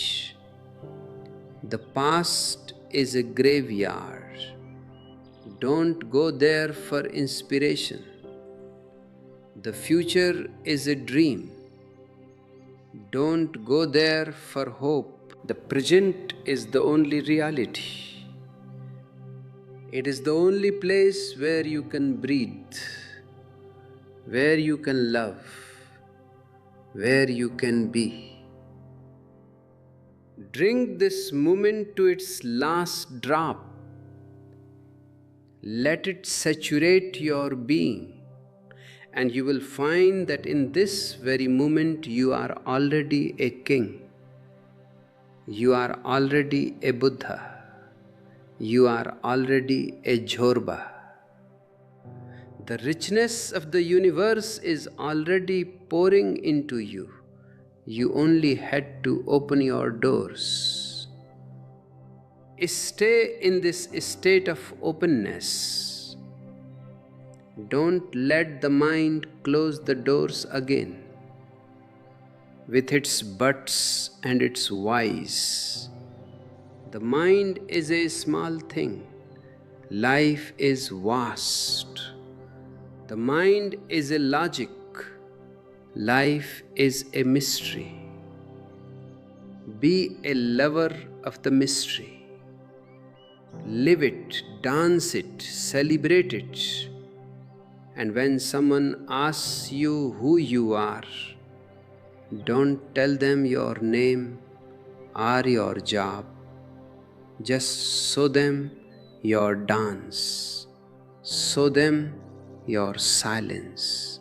Show them your joy. That is the only real answer. We are all together in this great adventure of consciousness. We are the pioneers of the new humanity. It is a great privilege and a great responsibility. Let us move forward with laughter in our hearts and a dance in our feet. The journey is long, but every step is the destination. The path is the goal, and the goal is this moment,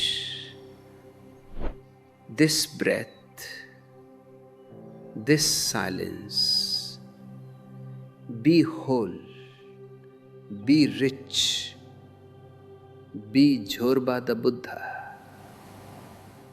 The old man's idea of the spirit was something dry, something far away from the body. He thought that to be spiritual, he had to become a stone. No desires, no passions, no life. But my idea of the spirit is something juicy, something overflowing. The spirit is not against the body. The spirit is the highest peak of the body's energy. When your body is healthy, when your senses are alive, when your heart is full of love, then and only then can your soul take flight. The Zorba is the foundation of the Buddha. A Buddha without a Zorba is a pale, weak thing. A Zorba without a Buddha is a blind, shallow thing. But together they are a masterpiece. I want you to be masters of the inner alchemy. This is the art of turning your leaden thoughts into golden awareness. Every time you catch yourself being unconscious, being reactive, being miserable, don't judge yourself. Judgment is the way of the old man. The new man simply smiles and brings back his awareness. This simple act of bringing back your awareness is the greatest meditation. It is like a light that you carry with you. Wherever you go, the light goes with you, and the darkness of unconsciousness disappears. This is how you become a light unto yourself. In this light, you will see that all the problems of the world are created by the human ego. The ego wants to be more. It wants to be first. It wants to win. But in the world of the spirit, there is no first and no last. There is only the whole. When you drop the ego, you drop all your problems. You find that you are in harmony with the wind, with the rain, and with the stars. You find that you are not a separate island, but a part of the vast continent of existence. This realization is the ultimate security. You are no longer afraid of anything, because you are everything. This is the richness I want to teach you. It is a richness that does not depend on the stock market, on the opinions of others, or on the vagaries of luck. It is your inherent nature. You were born with it, and you will die with it. But why wait for death to find it? Find it now, while you are alive, while you have the energy to dance, while you have the heart to love. This is the only way to live a life that is worth living. Be a Zorba. Enjoy the material world with all your heart. Create beauty, create wealth, create comfort, but be a Buddha. Stay unattached, stay silent, stay watchful. Don't let the things own you. Use the things, but love the being. This is the secret of the new man. This is the secret of Zorba the Buddha. As you go out into the world, remember that you are a messenger of a new dawn. Your joy is your message. Your laughter is your message. Your silence is your message. Don't try to convert anyone. Just be yourself. If you are happy, people will naturally want to know your secret. And the secret is simple. Be whole. Don't divide yourself. Don't fight yourself. Just be, and let the divine flow through you. The morning is still young, and the sun is rising higher. Let your consciousness rise with the sun. Let it illuminate every corner of your life. Let it burn away the old and make way for the new. You are a new creation. You are a new man. You are Zorba the Buddha. Be blissful. Be celebratory. Be whole.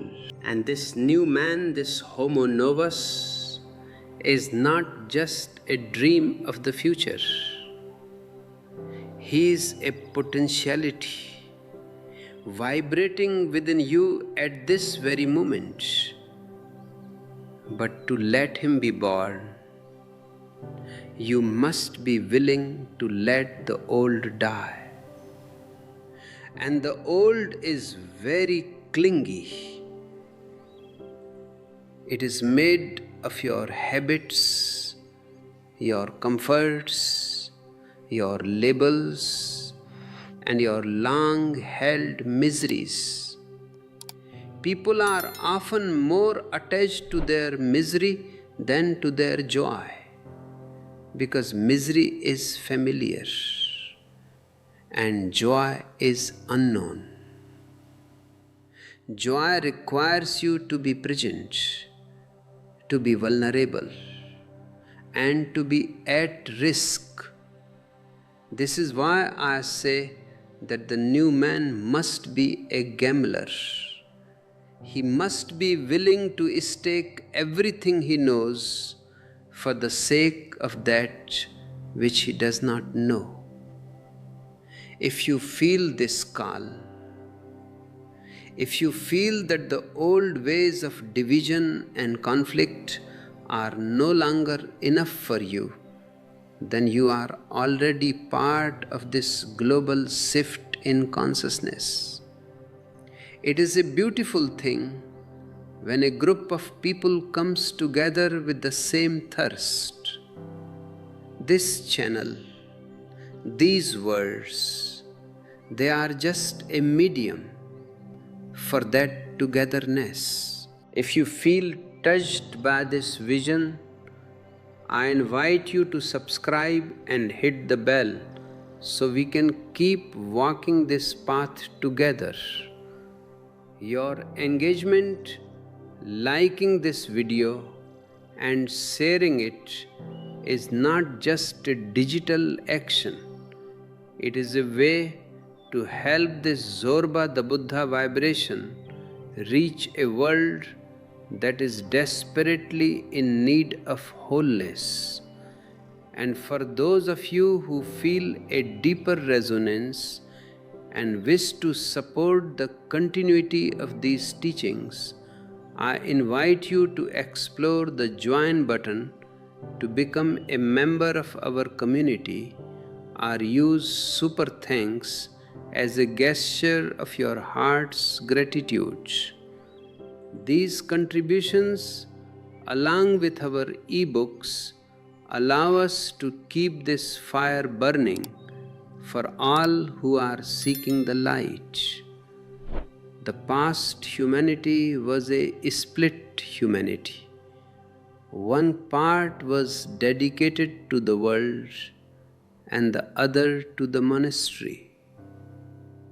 But a man who is in the monastery is constantly thinking about the world, and a man in the world is constantly feeling guilty that he is not being spiritual. This guilt is a poison. It prevents you from being total in anything. When you are eating, you are thinking of your diet or your God. When you are praying, you are thinking of your business. My message is be total. If you are in the market, be a total Zorba. Let the money the business, the ambition be a game you play with all your intelligence. And when you sit in meditation, be a total Buddha. Let the world disappear. There is no conflict between the two if you are the master of your consciousness. This is the meaning of being rich inside and out. Outer richness gives you the freedom to explore the world, to enjoy the best that human creativity has produced.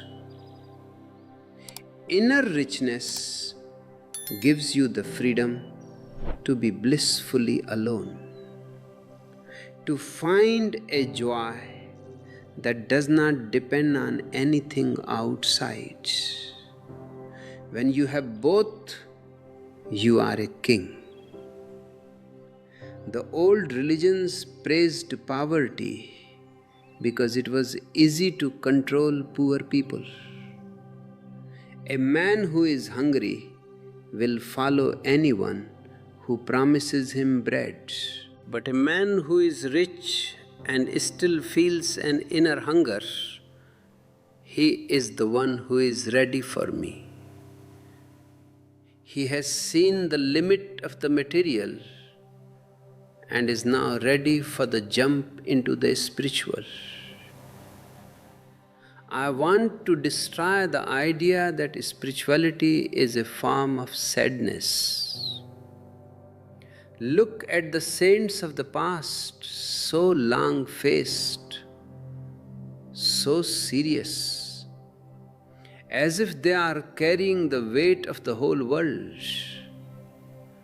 I want my sannyasins to be the most colorful, the most laughing, the most dancing people on the earth. If your meditation doesn't make you more playful, then something is wrong with your meditation. True meditation makes you a child again. It brings back the wonder in your eyes. It makes you realize that life is not a problem to be solved, but a mystery to be lived. And a mystery can only be lived through celebration. In your comments, I often see your thirst for more depth, more clarity. I read your comments and I feel your hearts. Keep sharing your journey there, for it helps others realize they are not alone. This togetherness is our strength. We are creating a Buddha field, a space where the impossible becomes possible. If you want to dive deeper into these themes of wholeness and the synthesis of Zorba and Buddha, I highly recommend our e-books. They are not just information, they are nudges to help you wake up. Every time you support this work through super thanks or by joining as a member, you are helping to build this field of awareness across the planet. The new man will not be a believer. Belief is a way of hiding your ignorance. If you believe in God, it means you don't know God. If you know, there is no need to believe. The new man will be a seeker, an inquirer. He will use his own intelligence to find the truth. He will not follow any scripture or any leader blindly. He will be a light unto himself. This independence is the foundation of true freedom, and freedom is the most precious thing in existence. But remember, with freedom comes responsibility. You are responsible for your own bliss, and you are responsible for your own misery. Don't blame your parents, don't blame the society, don't blame the stars. You are the master of your own destiny. The old man was always looking for answers. The new man loves the question.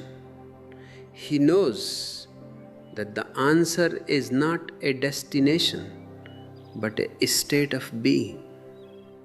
When you are silent, when you are in a state of no mind, the question disappears. Not because you have found the answer, but because you have found yourself. And when you find yourself, you find the answer to every question that has ever been asked. You realize that you are the truth, you are the way, you are the life. This realization brings a tremendous sense of humor. You look back at your life and you see how serious you were about things that didn't matter at all. You were worried about your status, your reputation, your possessions. It's all a big joke. The moment you can laugh at yourself, you have transcended the ego. And the moment you transcend the ego, you are free to be a Zorba. You can enjoy the world like a child plays with toys. You know the toys are not real, but you enjoy them anyway. This is the secret of being in the world but not of it.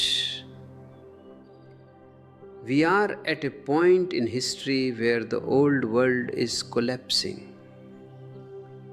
The political systems, the economic structures, the traditional religions, they are all failing because they are built on the split man. They are built on conflict.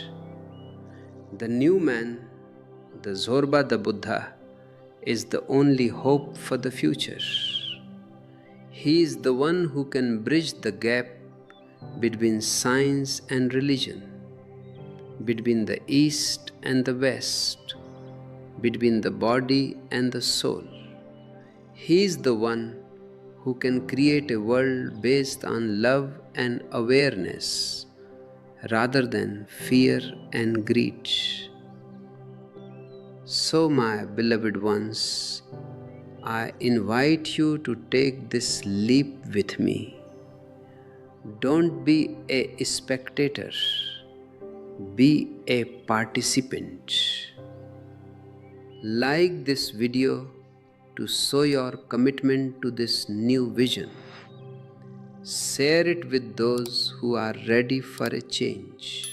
And if you feel the abundance of this message in your life, consider becoming a member through the join button or sending a super thanks. This is not about money. It is about energy. It is about saying yes to the new. It is about supporting a movement of consciousness that aims to make every human being whole, healthy, and ecstatic. Check out the ebooks as well to keep the flame of inquiry alive in your daily life. Let this be your practice. Throughout the day, whenever you remember, just take a deep breath and ask yourself, am I being total right now? If you are working, be total. If you are resting, be total. If you are laughing, let your whole body shake with laughter. Don't hold back. Totality is the bridge to the divine. It is the quality that transforms a mundane act into a sacred one. A Zorba who is total is already on the way to becoming a Buddha. A Buddha who is total is always a Zorba at heart. I see the light in you, even if you don't see it yet. I see the potential for a great flowering. Don't let the voices of the past discourage you. They will tell you that you are being unrealistic, that you are being mad. But remember, the only way to be sane in an insane world is to be divinely mad. Mad with love, mad with joy, mad with the silence of the soul. This madness is the ultimate sanity. As we move toward the final parts of this talk, let the silence deepen. Let the words fall away and let the essence remain. You are the treasure you have been seeking. You are the richness you have been longing for. Just wake up and see. The sun is high and the new day is calling your name. I am with you. My love is with you always. The sun is high and the new day is calling your name. And you must understand that this call is not something coming from the outside. It is a resonance within your own soul. The old man was always waiting for a call from a God above. But the new man knows that the call is the very pulse of his heart. I am with you, and my love is with you always, not as a support to your ego, but as a fire to melt it. You see, the ego is like a block of ice.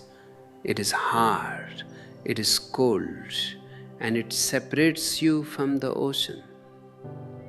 My presence is like the sun. It is here to melt that ice so you can become water and flow. And when you flow, you become the ocean. This is the ultimate richness, to lose yourself and find the whole. The old religions taught you to save your soul, but I tell you, lose your soul to find it. The soul they talked about was just a glorified ego. I want you to drop all these labels. Don't even call yourself a spiritual seeker. Seeking implies that you are looking for something you don't have. I want you to be a finder.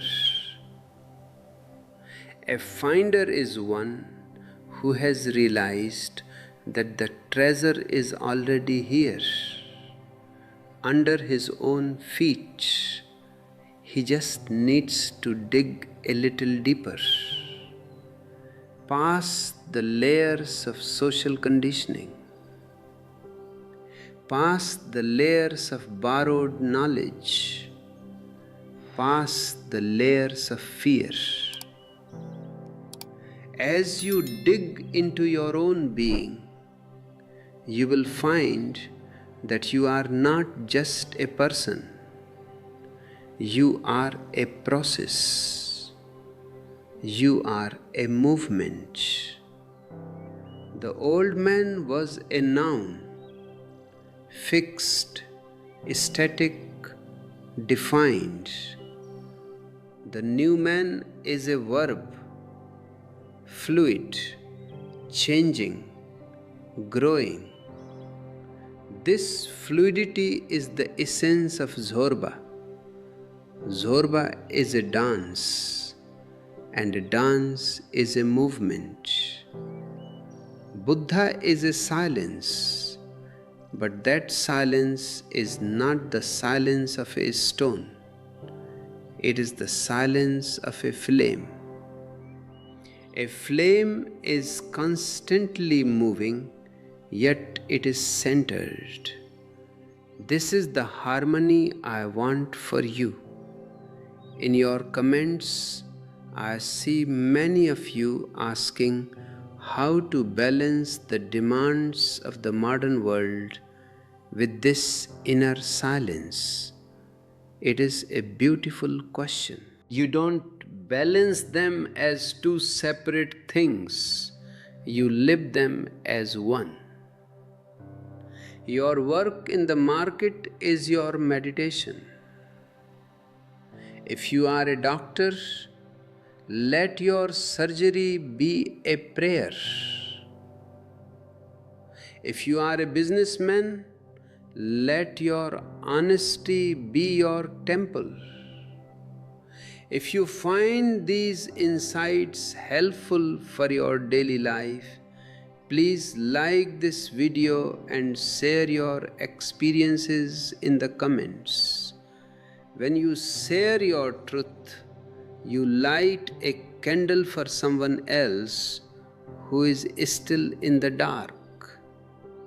This is the beauty of our global community. We are not just viewers on a screen. We are a family of consciousness. Every time you hit the subscribe button, you are declaring your intent to move toward the new. And when you support us through super thanks or by joining our membership, you are helping this vision of Zorba the Buddha reach people who have been told all their lives that they must choose between being rich and being happy. We know that the greatest richness is to be both. Our ebooks are also a wonderful way to deepen your understanding and support this mission. They are like small lamps you can carry with you into the marketplace. The old man was a getter. He lived by the philosophy of more money, more power, more fame. But more is a bottomless pit. You can never have enough more. The new man is a giver. He realizes that he is already so full, so overflowing with the juice of existence, that his only joy is to share it. This is the true economics of the spirit. The more you give, the more you have. If you give love, you become more loving. If you give joy, you become more joyful. If you give silence, your own silence deepens. This is why I am not interested in your sacrifices. I am interested in your celebrations. A gift given out of duty is a burden. A gift given out of joy is a blessing. I want you to become polyphonic in your living. Most people are monophonic. They only know one note. They are just a husband, are just a liar, are just a monk. What a tragedy! You are an infinite being with infinite possibilities. Be a lover and be a warrior. Be a poet and be a scientist. Be a Zorba and be a Buddha. Let your life be a symphony of many colors. Don't be afraid of contradictions. Only dead things are consistent. A living person is a beautiful mass of contradictions. One moment you are laughing like a child, and the next moment you are silent like a mountain. Both are true, both are you. The society wants you to be consistent because a consistent person is predictable. A predictable person can be controlled, but a man of awareness is unpredictable. He is a moment-to-moment response. He doesn't follow a script. He creates the script as he goes along. This spontaneity is the greatest richness. It means you are alive. It means you are not a robot. To be spontaneous, you must drop your character. Character is a cage of the past. Consciousness is the freedom of the present. I want you to have no character, only consciousness. Think about the senses. The old religions told you that the senses are enemies. They told you to close your eyes, to close your ears, to fast, to avoid touch. They wanted to make you a corpse before you died. I tell you, open your senses. Let your eyes see the 1,000 shades of green in the trees. Let your ears hear the music in the wind. Let your skin feel the warmth of the sun and the cold of the rain. Your senses are the doors to the divine. If you close the doors, how will the guest enter? A Zorba knows the value of the senses. A Buddha knows the value of the silence that lies behind the senses. When the doors are open and the house is silent, the guest arrives. This guest is not a person, it is a presence. It is the presence of the whole. And when the whole enters you, you realize that you are not a separate island. You are part of the trees, the stars, the oceans, and every living being. This is the foundation of a new ecology. We don't need environmental laws. We need a new consciousness. A man who feels his connection with the tree cannot cut it down unnecessarily. A man who feels his connection with the ocean cannot pollute it. A man who feels his connection with his fellow human beings cannot go to war. Wholeness is the only solution to the world's problems. And this wholeness starts with self-love. You have been told that self-love is selfish, that you should love others but not yourself. This is a great lie. If you don't love yourself, how can you love anyone else? You can only give what you have. If you have no love for your own being, you can only give a fake, plastic kind of love to others. Love yourself, respect yourself, celebrate yourself. You are a unique expression of existence.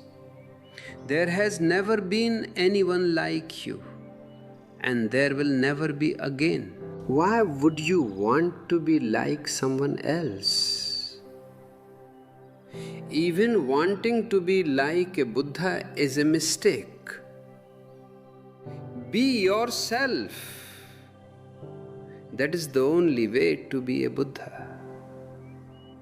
In this journey, you will encounter your darkness, your anger, your jealousy, your greed. Don't be afraid of them. Don't try to suppress them. Suppression only makes them stronger. Instead, bring the light of awareness to them. Watch your anger with the same curiosity you would watch a thunderstorm. It is just energy, and energy is neutral. When you watch it without judgment, it transforms.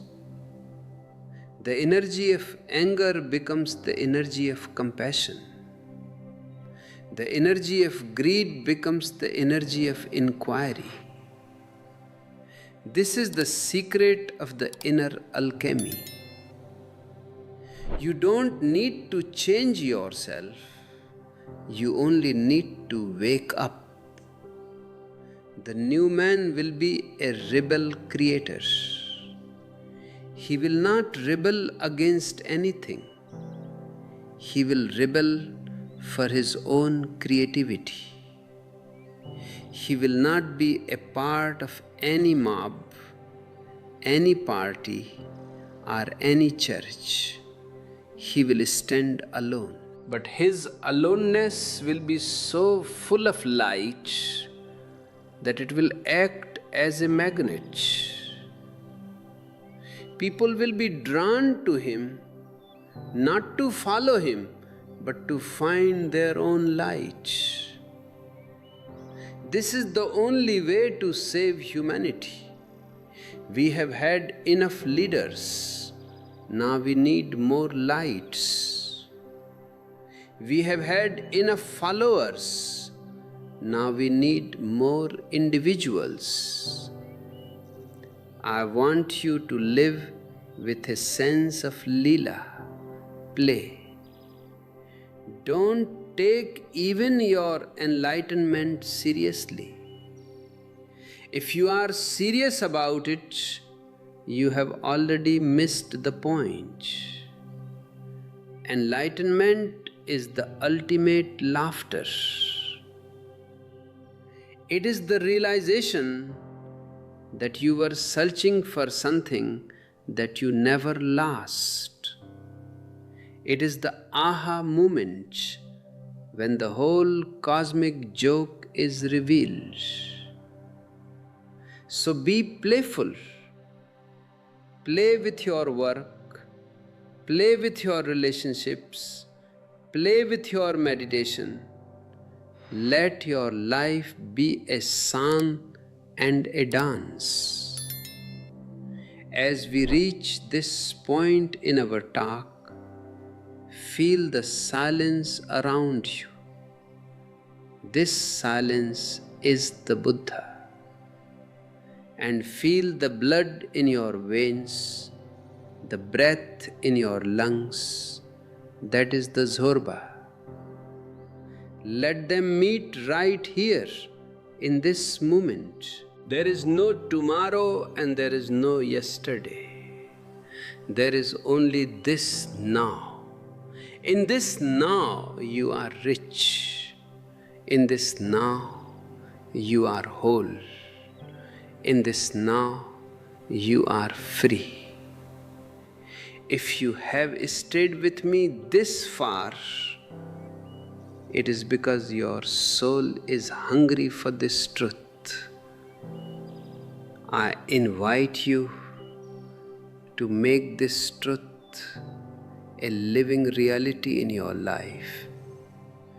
Don't just listen to my words, experiment with them. Be a scientist of your own consciousness.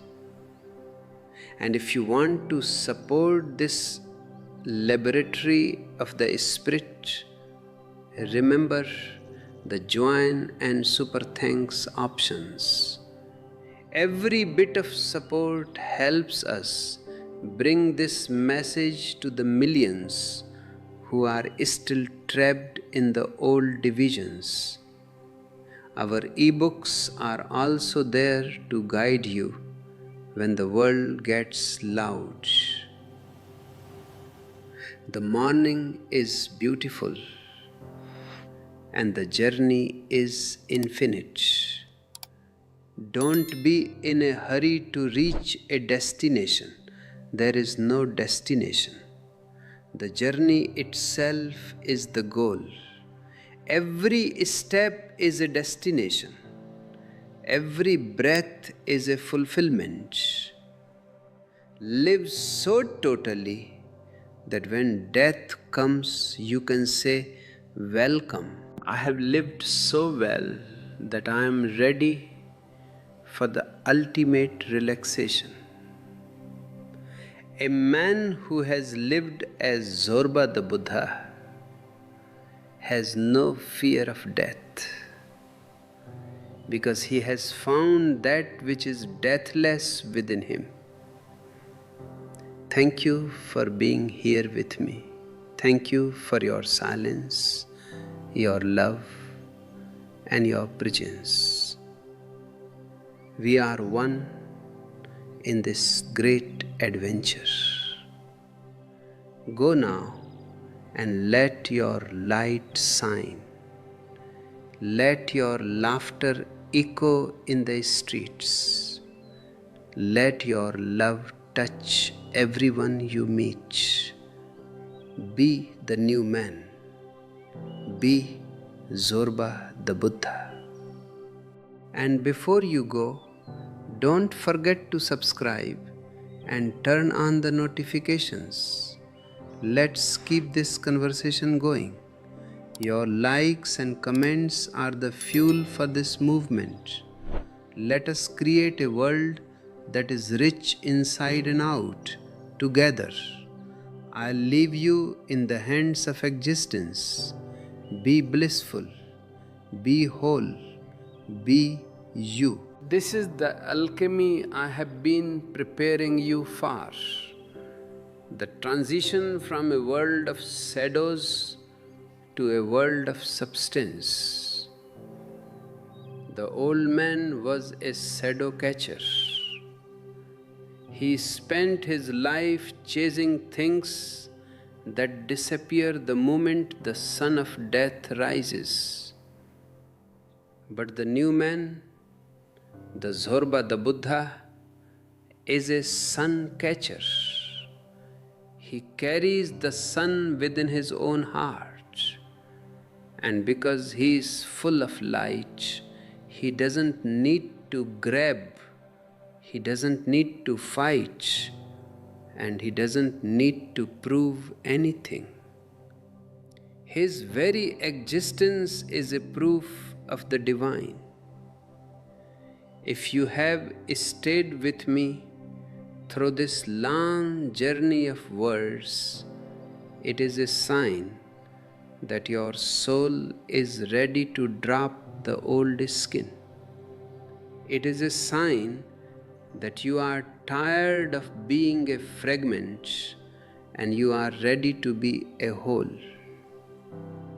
This channel is a meeting place for all such souls.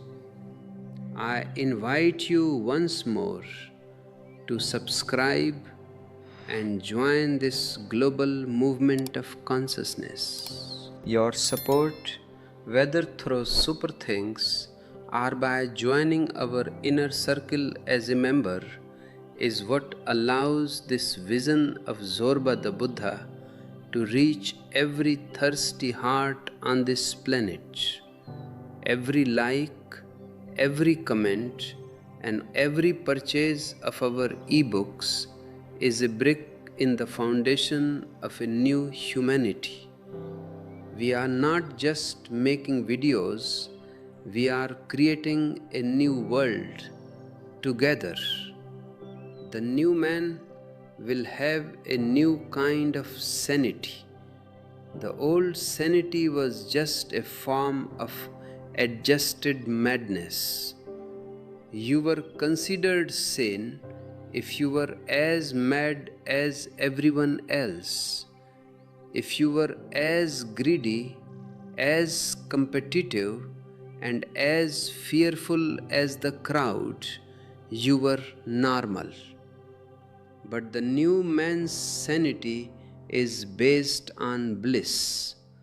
It is based on a deep, unshakable peace that comes from knowing who you are. This sanity is rebellious. It refuses to be part of any war. It refuses to be part of any exploitation. It refuses to be part of any stupidity. The new man is the first truly human being in history. I want you to experience the world as a sacrament. When you touch a stone, feel the godliness in the stone. When you look at a tree, feel the consciousness in the tree.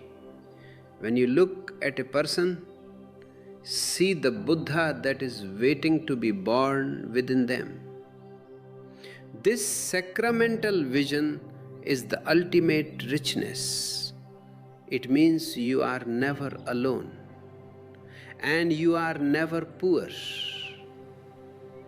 The whole universe is your home and every star is your lamp.